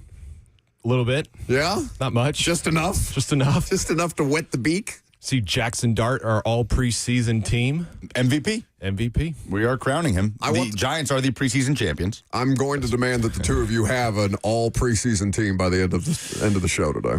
I'm not going to do that much work, but Jackson Dart is the MVP. I do love the footage from post-game locker rooms after winning in preseason games.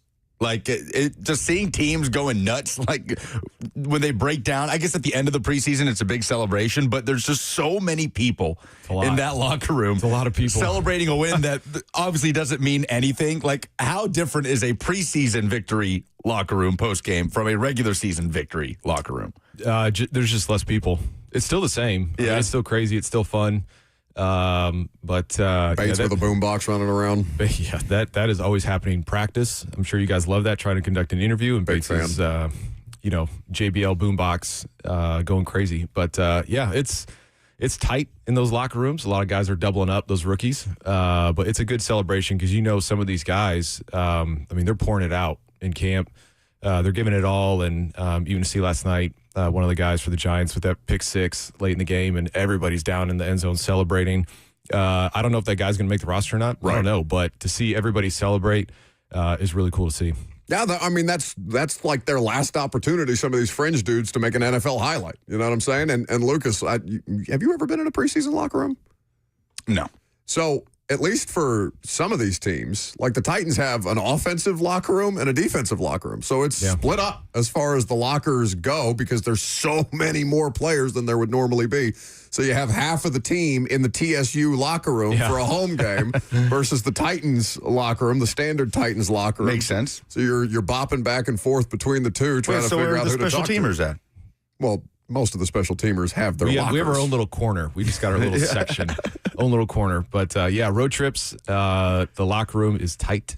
It's a lot of guys, like I said, doubling up, which is cool. I mean, it's fun. It's just preseason's a fun atmosphere, and to see some of those guys go out and ball out, knowing that they're trying to make a team, whether it's with the Titans or any other team or just, across the league. Worst opposing locker room? Oakland. Oh, so no longer. Close. No longer. Well, I should say that. Oakland was really bad. Jacksonville's terrible. Yeah, but they redid it. Okay. So it wasn't metal lockers. Now it's kind of faux wood lockers. But San Diego was really bad. Yeah. Like I said, Oakland. Those stadiums that did, like, especially in California, did the baseball and football. And so Oakland was the visitors' baseball locker room. Yeah. And it was, you could touch the ceiling. You were very close. You couldn't really warm up. I had to warm up in a hallway, stretch and all that kind of stuff. So, but the locker rooms have gotten a lot nicer over the years. But Kansas City is actually still pretty bad too. You've been in that one. That one is just tight, and there's just not a lot of room to warm up.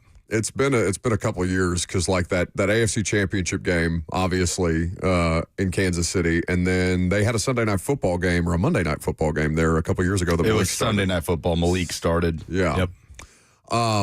I don't. The last time we did a game at Oakland was 19, right? They were still in Oakland at the time, and I just remember there being like standing pools of water around the arena, and water's just dripping from the ceiling, in the hallways, and it was just it had that old musty mold smell, and so you knew it was like Washington has.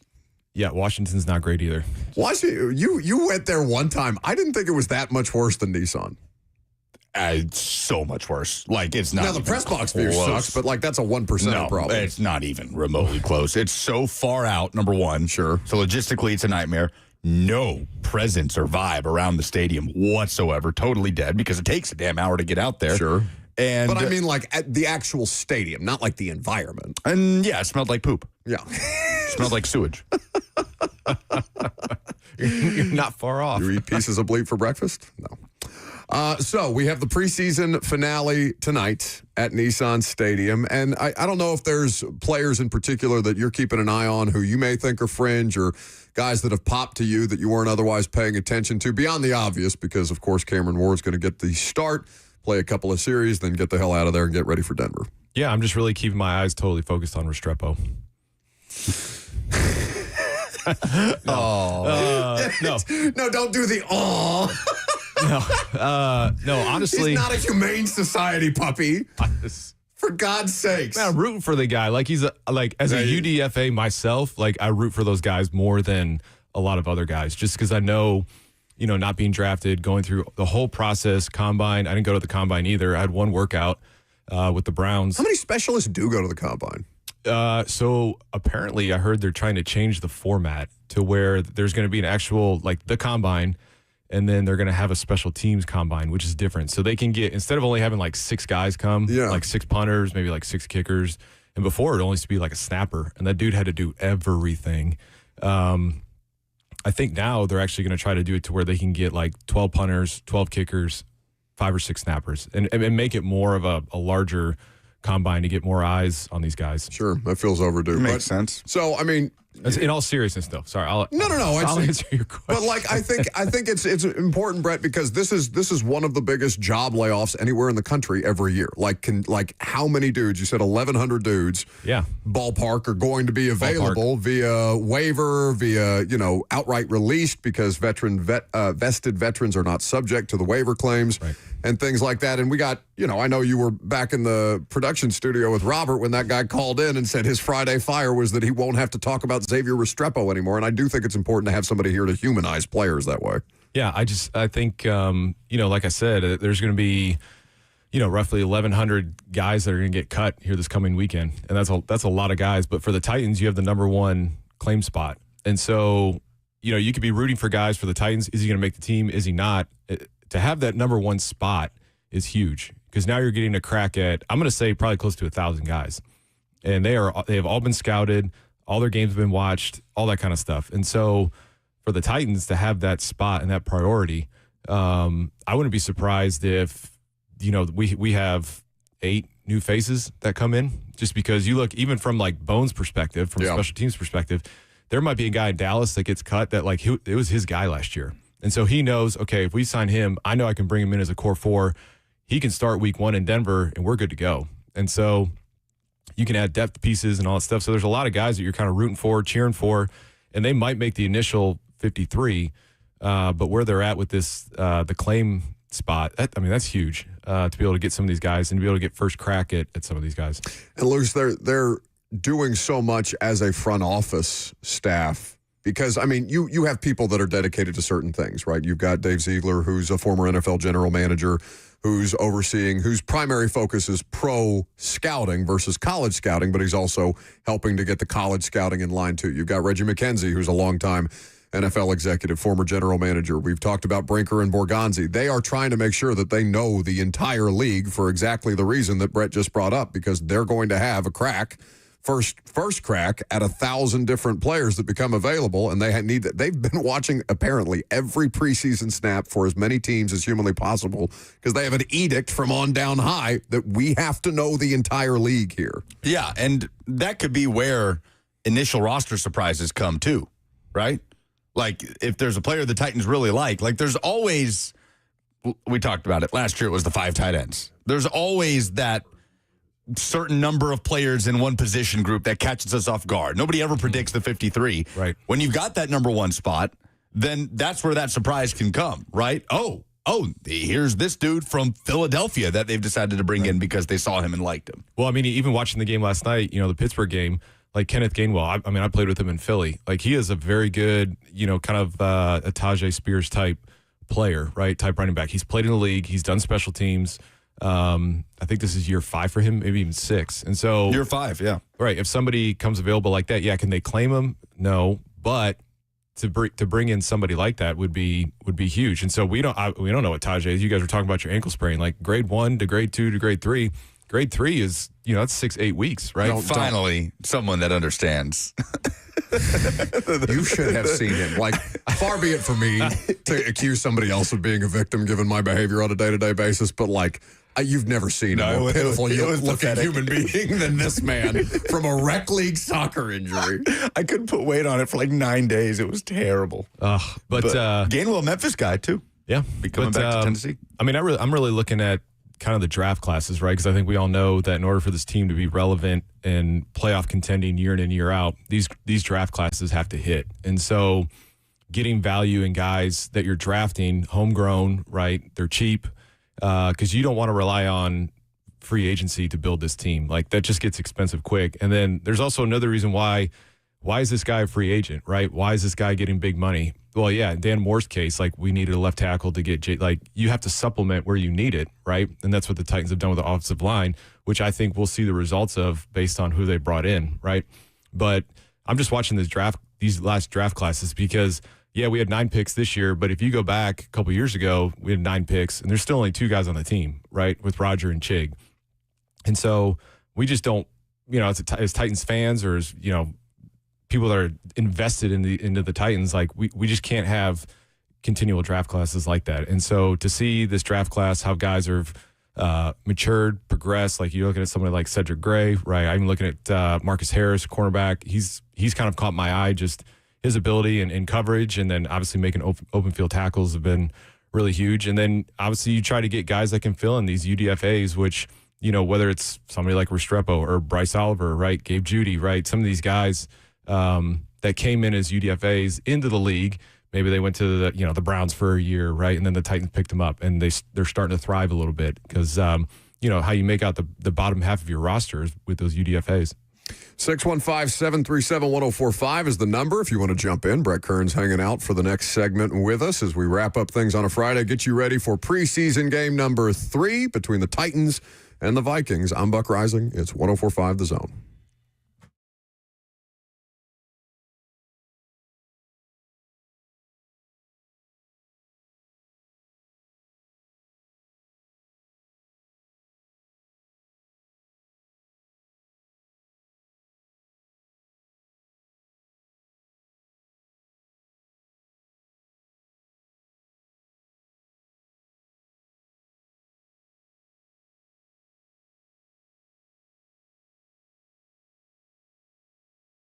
Two Rivers Ford wants to tell you about Zero. That's right, Zero is in zero money down, zero payment for 90 days, and 0% financing for 48 months on most models. It's the Zero Summer Sales event happening right now at Two Rivers Ford, where their salespeople don't work on commission, which means there's zero pressure when you're shopping for a vehicle. And as a Two Rivers Ford customer myself for almost a decade, I can tell you firsthand that at Two Rivers Ford, you'll get zero surprises because they are honest and transparent all the time. They're A-plus members of the Better Business Bureau, and they've been family-owned since 1983. What you see is what you get at Two Rivers Ford, which is why they're the South's most trusted Ford dealer. So get to Two Rivers Ford for the Zero Summer Sales event today because the sale ends September 2nd.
Welcome back to the show, fueled by Hattie B's Hot Chicken. Brett Kern, Titans legend, kicking it with us for the next 20 minutes. You can jump in if you want to. You can ask Brett Kern a question, 615. You ready for calls? Sure. Yeah, it's scary. They're scary. They can be sometimes. Most of the time. 615-737-1045 is the number if you would like to call in and ask Brett a question or something related to the roster. We'd be happy to answer that for you. Locker room dynamics are going to change from preseason to regular season in a big way. Guys who have spent so much time in meeting rooms with one another, they'll look around and all of a sudden those chairs are empty come Tuesday at 4 o'clock, or obviously before Tuesday at 4 o'clock, but that's the deadline for the transactions to be submitted. How jarring is that as a player in a locker room, regardless of what stage of your career that you're in? I'm sure it's far more jarring the first time that you have to go through it. First time's rough, seeing it. Especially as a UDFA. Right. Because, for me, when I was in Denver, I was competing against somebody else. And so they brought everybody in. We were doing a workout, and you just kind of hung around. It was the longest workout of my life. It was like an hour-and-a-half workout. And they just, the Grim Reaper, we call him, he just came in and would pluck a guy, then he'd come in and pluck another guy, pluck another guy. Roster Reaper. And so I'm just standing there, with the other punter that I was competing against, and we were just waiting and waiting. Just staring at one another. There and just chit-chatting. And, what are you talking about? Yeah. So, but it's tough. I mean, especially seeing, 37 guys-ish, kind of have their dream kind of busted, their bubble, popped. But then hopefully, some of these guys, obviously with the expanded practice squad, is great because some of these guys are like, yeah, okay, this guy's going to come back. Hopefully he chooses to come back, right? I think some of these guys that are, going to get released, they'll have the option to, potentially go with the Titans practice squad, or if they feel they can go somewhere else, another team might say something, hey, these are the plans that we have for you, come over here. And I think too, not 100% sure on this, might have to fact check, but I think you can offer different sums of practice squad as far as contract wise. So some guys I know can make, and it might only be if you're vested. So you might, if you're in year 5, they could say, hey, instead of you making the whatever it is base for practice squad for the year, we're gonna double it for you, right? So you stay here, and it probably happens a little bit with quarterbacks and some other positions too. But it's pretty tough to see 37 guys get cut. Because some of these guys, multiple guys, I remember they're on our punt team, special teams guys that you've gotten close with. You're in every special teams meeting with them. They're going out there, whether it's 4 preseason games or now 3, they're balling out, they're making plays, and you're really, truly rooting for them. And everybody else has a different story. Some of these guys, their story of growing up, how their opportunity to even get into the league. You get to know these guys as brothers, just through training camp, and bus rides to games, bus rides after the games. And so to see them, get cut is pretty tough. But thankfully, like I said, with the practice squad expanding, some of those guys get a second chance, and that's good to see too. Yeah, there's not a lot of good things to result out of COVID, obviously, but the expanded practice squad was such a game changer. It's huge. It was needed. It's been needed for a long time. But the wear and tear, especially now with the catapult system that they have, and guys, they've been able to track, the speeds that they're going at, how many reps they're getting at, the wear and tear on their legs. And I just know, I know of stories of guys that have been grinding week in and week out on the practice squad, because whether there's an injury at wide receiver and they're asked to take, all these special teams reps, all the wide receiver reps, and then all of a sudden something happens, somebody gets sick, and now they're called up on Sunday, and their legs are gassed. And so here's their opportunity to go play on Sunday, and they're just shot from the week. And so now with the expanded practice squads, that's not happening as much. So at this stage, when you're established going into this final preseason game, what is it about for you? Like, what are you trying to get? Straight rhythm. Okay. Yeah, it's all about rhythm, especially whether it's Cam Ward, rhythm back there, controlling the offense, at least for specialists, somebody like Johnny or Joey. There's been preseason games where I think it was 2010. We were at Carolina, and I had 7 punts in the first half. Wow. And I got into a good rhythm. I was like, all right, I feel like I'm ready for the season just based on this first half. And then I've had other preseasons where you go out there and, even when we had 4 games, I might only get 15 punts the whole preseason. And so you don't necessarily feel like you're not really in a rhythm. And you got to think for us, with it being rhythm, the last time we got really meaningful reps was, whenever your season ended the previous year, right? December, could have been January, whatever.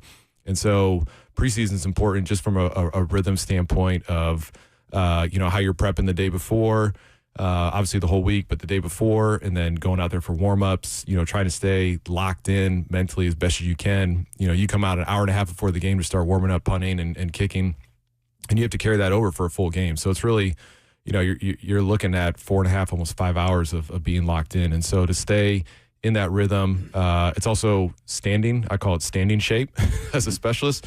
Like you're standing around, you're hitting in the net, you're staying loose, but you're standing for that full game. And so your legs, like you'd be shocked at how much you kind of lose some juice throughout the game just because you're standing on your legs. And so to get those preseason games were always good for that.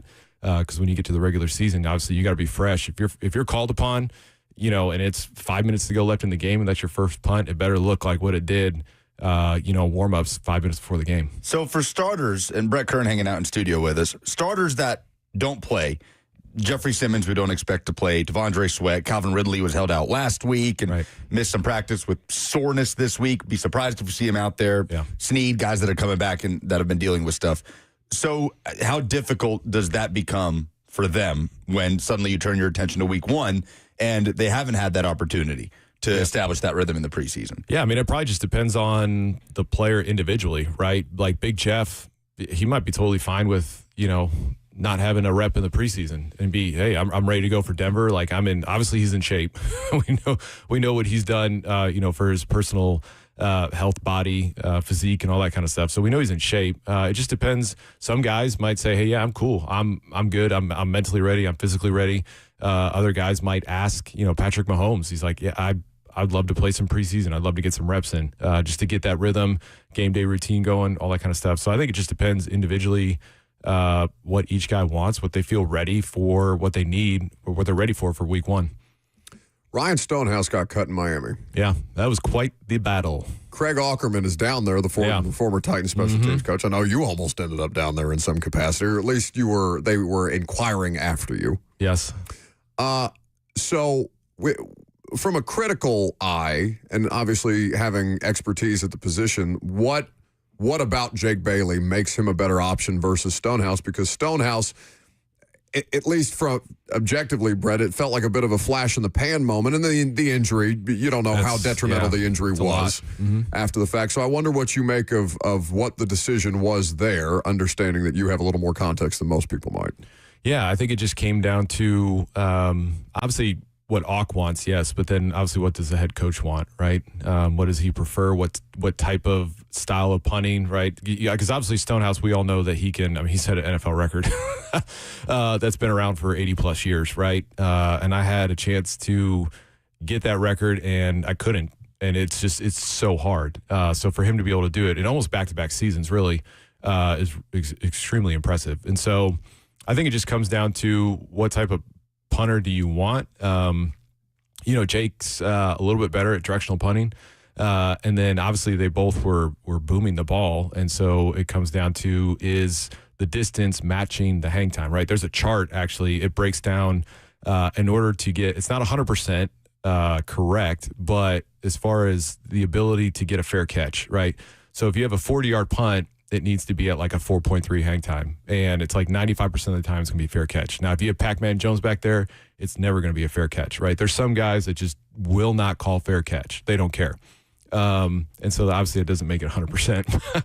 But you gotta be insane to like just not have any regard for your body that way. Just run straight into the mouth of the thing. I think just to play special teams in general, you got to have a couple screws loose, right? But so many guys have made a career in the NFL, 10-year careers just off being really dominant special teams players. And so, so there's this chart, right? So if you're going to hit one over 50, it needs to be a 4.8, right? And so I think, if you're going based on that chart, I think, and Jake had a really great game in Detroit. I think he had 3 balls, almost over 60 yards that were all over 5.0 hang time, right? And Stonehouse, I think he had a good game as well, but just didn't have the hang time to kind of keep up with Jake. And so it wouldn't surprise me if Stoney gets picked up somewhere else. I think there's a couple other squads that are trying the young punter thing. Sure. And then also too, week one, you have a young guy on the roster, and then maybe week 2 you sign Stonehouse because then his contract's not guaranteed for the year. So a little business move there. But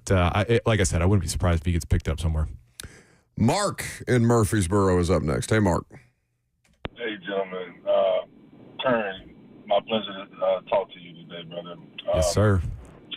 Question, man, do you know off the top of your head if we had any players that came on from waivers that got cut from another team that excelled in our Titans history that you can think of?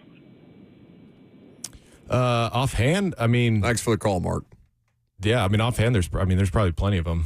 Like what comes to mind right off the bat? I mean, shoot, I was cleaned off waivers. Not to brag. Not to brag, but I'm just saying, like, there's one that I remember us thinking they were like, man, no way that he'll fall to the Titans was Zach Cunningham. Zach Cunningham, yep, off of Houston. And he was a good player until the elbow thing just kept bogging him down at the end. The Titans were like 27 or something, and he landed, and he played well for him for a time. Was Darius Jennings a waiver claim guy, or was he a free agent signing? Because he had that one year where he led the league in returning. He led the league in kickoff returns. Because he actually set an NFL record that year. Yeah. That was 18, I think. Yeah, I mean, that's the last kickoff return for a touchdown for the Titans, right? Has to be. Was Khalif Raymond one, or was he UDFA? Khalif was a UDFA. Yeah. Okay. Holy Cross. Yes, something, some kind of religious background school, I want to say. But a waiver claim guy, it's a good question. Claim. Yeah. Well, I mean, for a while, obviously when we were playoff contention, and when you're a waiver claim and you're 15th and higher, the odds of you getting somebody is pretty slim. Yeah. So I just think the amount of guys that we've been able to waiver claim to come in here, I think is just a small number in general. But as far as like UDFAs that they sign, they come in and they can make like an immediate impact. There's probably a few out there that have come in unsigned. I mean, I just look at Nick Westbrook, Akine, right? Yeah. There's plenty more of those guys than maybe waiver claims. You know why I remember the Cunningham thing? Why? Because Zach Lyons, who is not working here yet, said that if Zach Cunningham fell to the Titans, he would come in here and eat a bag of steamed Brussels sprouts on the air. Oh, that's right. And he did. He did. Steamed? Yeah. Yeah, like microwaved steamed Brussels sprouts. It was gross. We made him do it. He shared them with me. Well, yeah, he gave me a couple. You're disgusting. That's nasty. I want to. I like Brussels sprouts. Not that we have to sit here and spin wheels on thinking about this in real time, but like, was Kamalei Correa traded for? Did they acquire him via trade, or was he a waiver claim guy too? Robert, I want to say they traded. I think they traded for him. 7th rounder. 6th rounder? That sounds right. 6th rounder. Yeah. Yep. Okay. I think it was a late exchange when they added Judon and in the draft, and he was like a bigger deal, so they shipped him off. Correa was such a flash in the pan here too, because he was a big part of that playoff run, and then he really didn't do much after that. He had 2 sacks in that run. So with the final preseason game, we didn't really get 2 players that you might be watching specifically beyond Restrepo, who's going to come up quite a bit. Giants already releasing players, by the way. Well, yeah, their preseason's over. They've released 8 players today. That's the thing, Brett. Wow. Like, so much of this is decided prior to this preseason game. Like, people are going to try and assign value to tonight beyond what it actually is. Yeah. I mean, I think you're probably looking at, out of the 53, I bet 48 of them, or might even more, maybe 50. Right, have already been, pretty much decided. So there might be a couple of guys that they just say, hey, we're just unsure about, kind of see how tonight goes.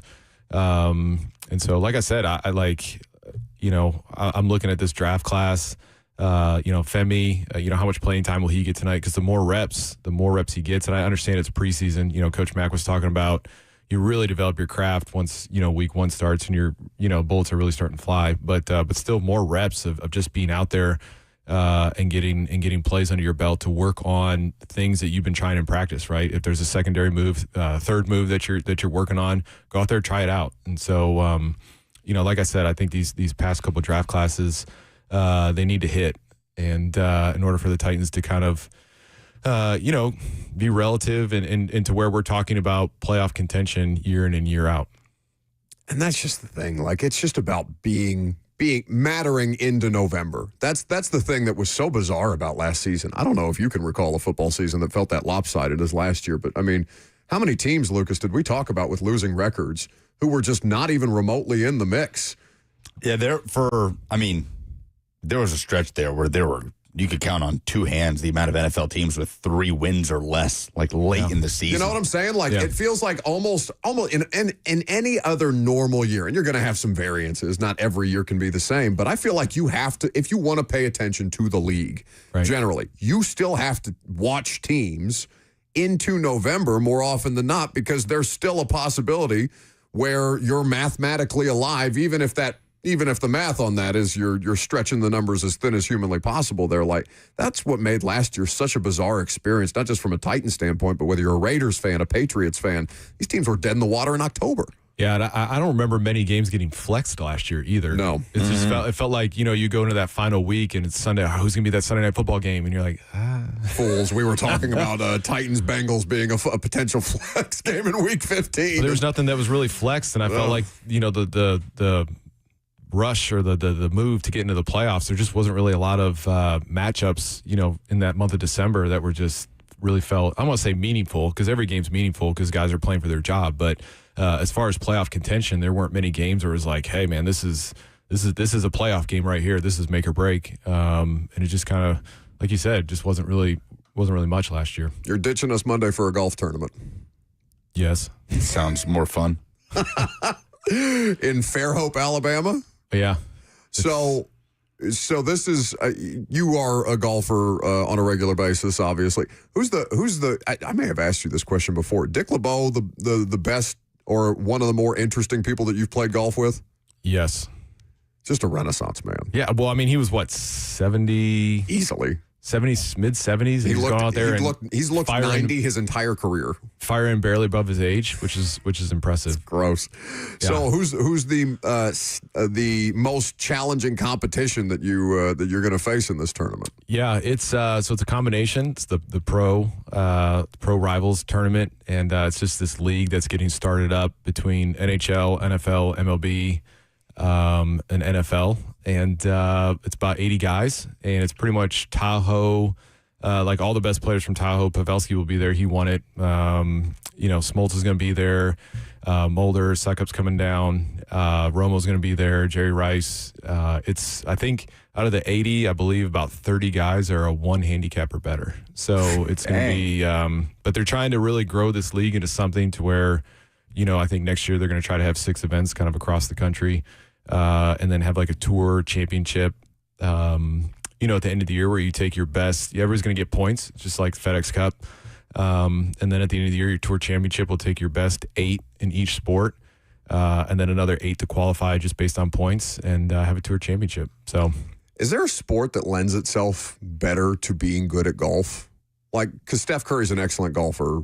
Point guard, hand-eye coordination. Hand-eye coordination, yeah. So it's more the skill set, the hand-eye coordination, than it is a specific sport. Because like Romo's a top-tier golfer, I would say, among I feel like punting. Most athletes. Well, specialists are always up there. Time to work on short game and putting in between meetings. And obviously baseball guys, especially the pitchers, are above average. A lot of those guys would bring the sticks on road trips, when they're starting every 5 days, they were able to play a lot of golf. So it should be good. The field is deep, and it's just fun to go and compete in something different. Kind of get your competitive juices going again, and hopefully I don't hurt anybody. So with an errant tee shot, because once you get those nerves flowing, it's a little Happy different. Gilmore 2 style. Oh, is there like a crowd? Yeah, as far as I know. Okay. We did an event in March. Out at Frisco, PJ Frisco, and it was just football. They had grandstands, they had everything. It was quite an event. Oh, dude, I would nail one of those patrons. Yeah, right in the stomach. Like that, I would slice that thing straight. When's the last time you swung a golf club? It's been a while. Yeah. Nobody can ever let me golf somewhere where people are there watching for whatever I think it's got nothing to do with people in attendance as much as it's about you not golfing on a regular basis. But I like the grandstands, because if you yesterday Tour Championship, Rory McIlroy in 18 is in the bunker greenside, air mails it over the green, hits the grandstands, 2 hops, comes makes the birdie putt. Normally, ridiculous. For me, there's no grandstands. I'd airmail it and it goes OB into some junk, and now I'm getting a double bogey, whereas he gets a birdie. Well, Robert, the purse on this thing sounds pretty substantive. Maybe you can start sending Brett Kern Facebook marketplace links of things that you want people to buy instead of me. Oh, do you think Kern would be more likely to buy me a one-person sauna or perhaps a hot tub that could fit in my garage. Yikes. I'll go halvesies with you. I was thinking like a little gift card to Chick-fil-A or something like that. But come on, I would give you an all-time limit. You could always come to my house, come in the garage, hang out in the sauna, hang out in the hot tub. Think about how much that would be. Sweating with Bert, me and Kern. Kern on the cob. That's the podcast. That's the name of the podcast. Sweating in the sauna. Sweating. You sweat without the sauna. I don't think we need to get you a sauna. It's nice out there today, though. Beautiful night for Friday Night Football. Beautiful night for some football at Nissan Stadium. Well, buddy, enjoy the trip. We're looking forward to hearing the results of the golf tournament, and I guess Ben Jones will just have to hold it down for you on Monday. He could probably give you a live update as it's happening. Yeah, I'm sure. We'll check in. We'll check in. We'll call you and suck up from the course. I'm sure that won't be a distraction at all. Last call for phone calls. If you got them, 615-737-1045. We'll wrap the show up on a Friday coming up next.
Erectile dysfunction can wreck your confidence. It can impact your relationship, your mental health, and even your sense of identity. But there's good news. There's real help. Since 2014, the Tennessee Men's Clinic has helped thousands of guys get back to feeling like themselves. Midtown, Cool Springs, and now in Clarksville. No matter where you are in Middle Tennessee, expert care is close by. These aren't cookie-cutter treatments. Tennessee Men's Clinic is urology-based and staffed with multiple licensed providers who specialize in men's sexual health. They use proven treatments tailored to your specific situation. No one size fits all. Whether you're dealing with mild or moderate ED, performance issues, or even conditions like Peyronie's disease, their medical team will work with you to create a plan that gets results. And forget waiting around. They have in-house labs, so you get your blood work results in minutes, not days. Too many dudes rely on pills that don't work or come with nasty side effects. There are better treatments. Sometimes it's a combination of treatments that finally unlock the results that you've been missing. Your initial appointment is only $99 and includes a full medical consultation, blood work, and if medically advised, a test dose right there in the office. So call now at 615-208-9090. That's 615-208-9090 or book online easily at TennesseeMen'sClinic.com.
Last segment of the day, for us anyway. You got Blaine and Zach coming up next. 3HL will take you from 3 until Titans Countdown. Titans Countdown at 6 o'clock. The game at 7:04 to be specific. So your obligations start at 6. That's when you begin yapping into a microphone again? On the air at 6 p.m. sharp. 6 p.m. sharp for Titans Countdown. Lucas doing pre and post. This year, me and Jimmy Wyatt will be on with him from Nissan Stadium. What about me? What do I do? Just sit there and look pretty. Yeah. Do you have responsibilities that I'm not aware of, or do you just want to be included? Pretend you're in a sauna. No, I've been excluded. I'll be playing Dungeons and Dragons tonight. Yeah, so he bailed on me like halfway through primetime last night because he described it as a Dungeons and Dragons event that he could do with other people, that he didn't have to actually do anything? I'm confused. Okay, so in Dungeons & Dragons, the whole person that tells the whole thing, the narrator, the person who guides the story, is the Dungeon Master. And the hardest part is that guy usually wants to play or be a jerk. Or you can't find one, which was my biggest thing. I've never been able to play before. But we found this AI Dungeon Master who comes up with everything. All you have to do is tell him your responses. So I have been addicted to playing that with my 4 other friends. Yeah, I have a lot of friends that are getting super into D&D. See, we keep talking. Why'd you say it like that? That's what people Are you call guys it. on the YouTube? You've seen me on the Facebook? The YT. I keep saying this, and I've said it multiple times. If anyone out there wants someone to play Dungeons and Dragons with, I will play with you. I want to play so bad. I've wanted to play ever since I was a little kid. My mom told me no because people did ritual sacrifices in those games, which I believed like a dumb child. That's awesome. So if anybody out there wants me to be Bert the Bard in their campaign, I'd be more than happy to. There is some news. The Commanders are trading Brian Robinson Jr., the running back, to the 49ers in exchange for a 6th-round pick. So as everybody eagerly awaits to see if anything about Adam Thielen will drop, going back to Minnesota as Jordan Addison is suspended for a few games. You see what his wife did? His wife trolling people, saying big news on her Instagram, and then saying, oh, our dog learned how to swim. So, yes, she's messing with people. But a trade that has happened is B-Rob, as he's known, to the 49ers. So they held him out of the last preseason game, or the most recent preseason game that they played in. So writing was on the wall there. And we talked about potentially tradable assets for the Titans. It just, I guess I could see a world in which a team very desperate at wide receiver would be interested in a Titans fringe player, but I don't know. If Treylon Burks would probably be the best option there had he been healthy.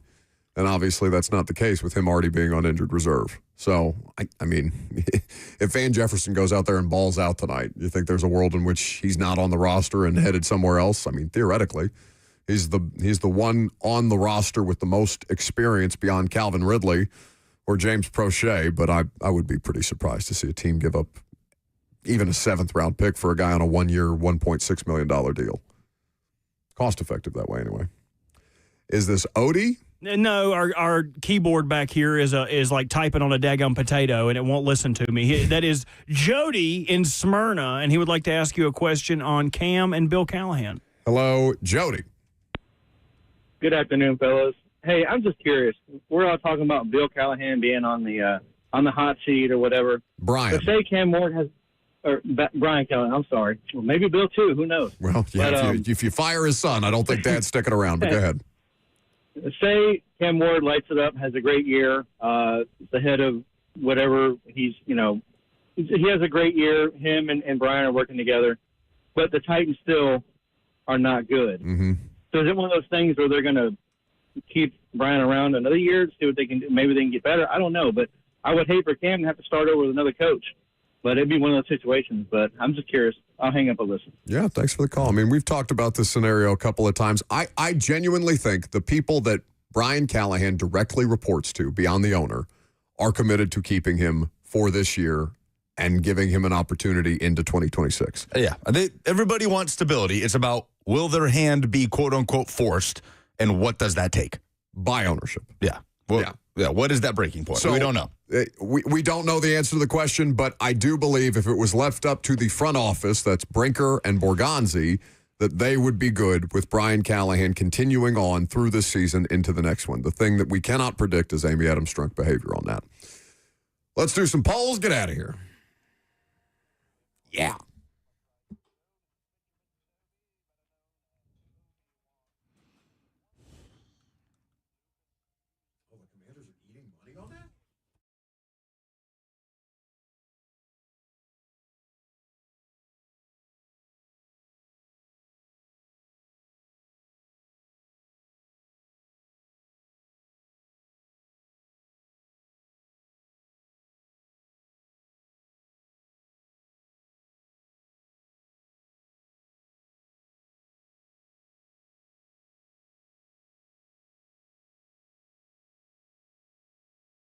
Presented by Two Rivers Ford, the South's most trusted Ford dealer. Who is one Titans offensive player you're watching tonight? Brian says future tight end one, Gunnar Helm. John says he wants to see DK make a few plays with Cam on the field. Yes to both.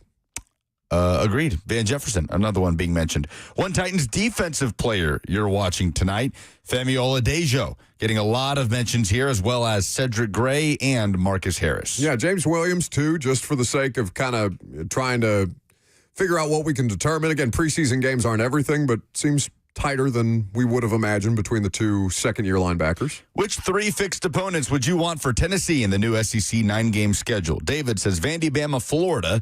TGP 79 says Bama, Kentucky, Vanderbilt. It's a variation of those two. Florida, like the Florida game, I like it because there's hate. There's a lot of hate. Gainesville been a house of horrors for Tennessee for several years at this point. Yeah. But we'll see. We'll see if one of those rivalries ends up going to waste with the new SEC schedule. Those are the polls. That's the show. Titans Countdown later this evening. Lucas will be back. I'll be a part of a Titans Countdown as well.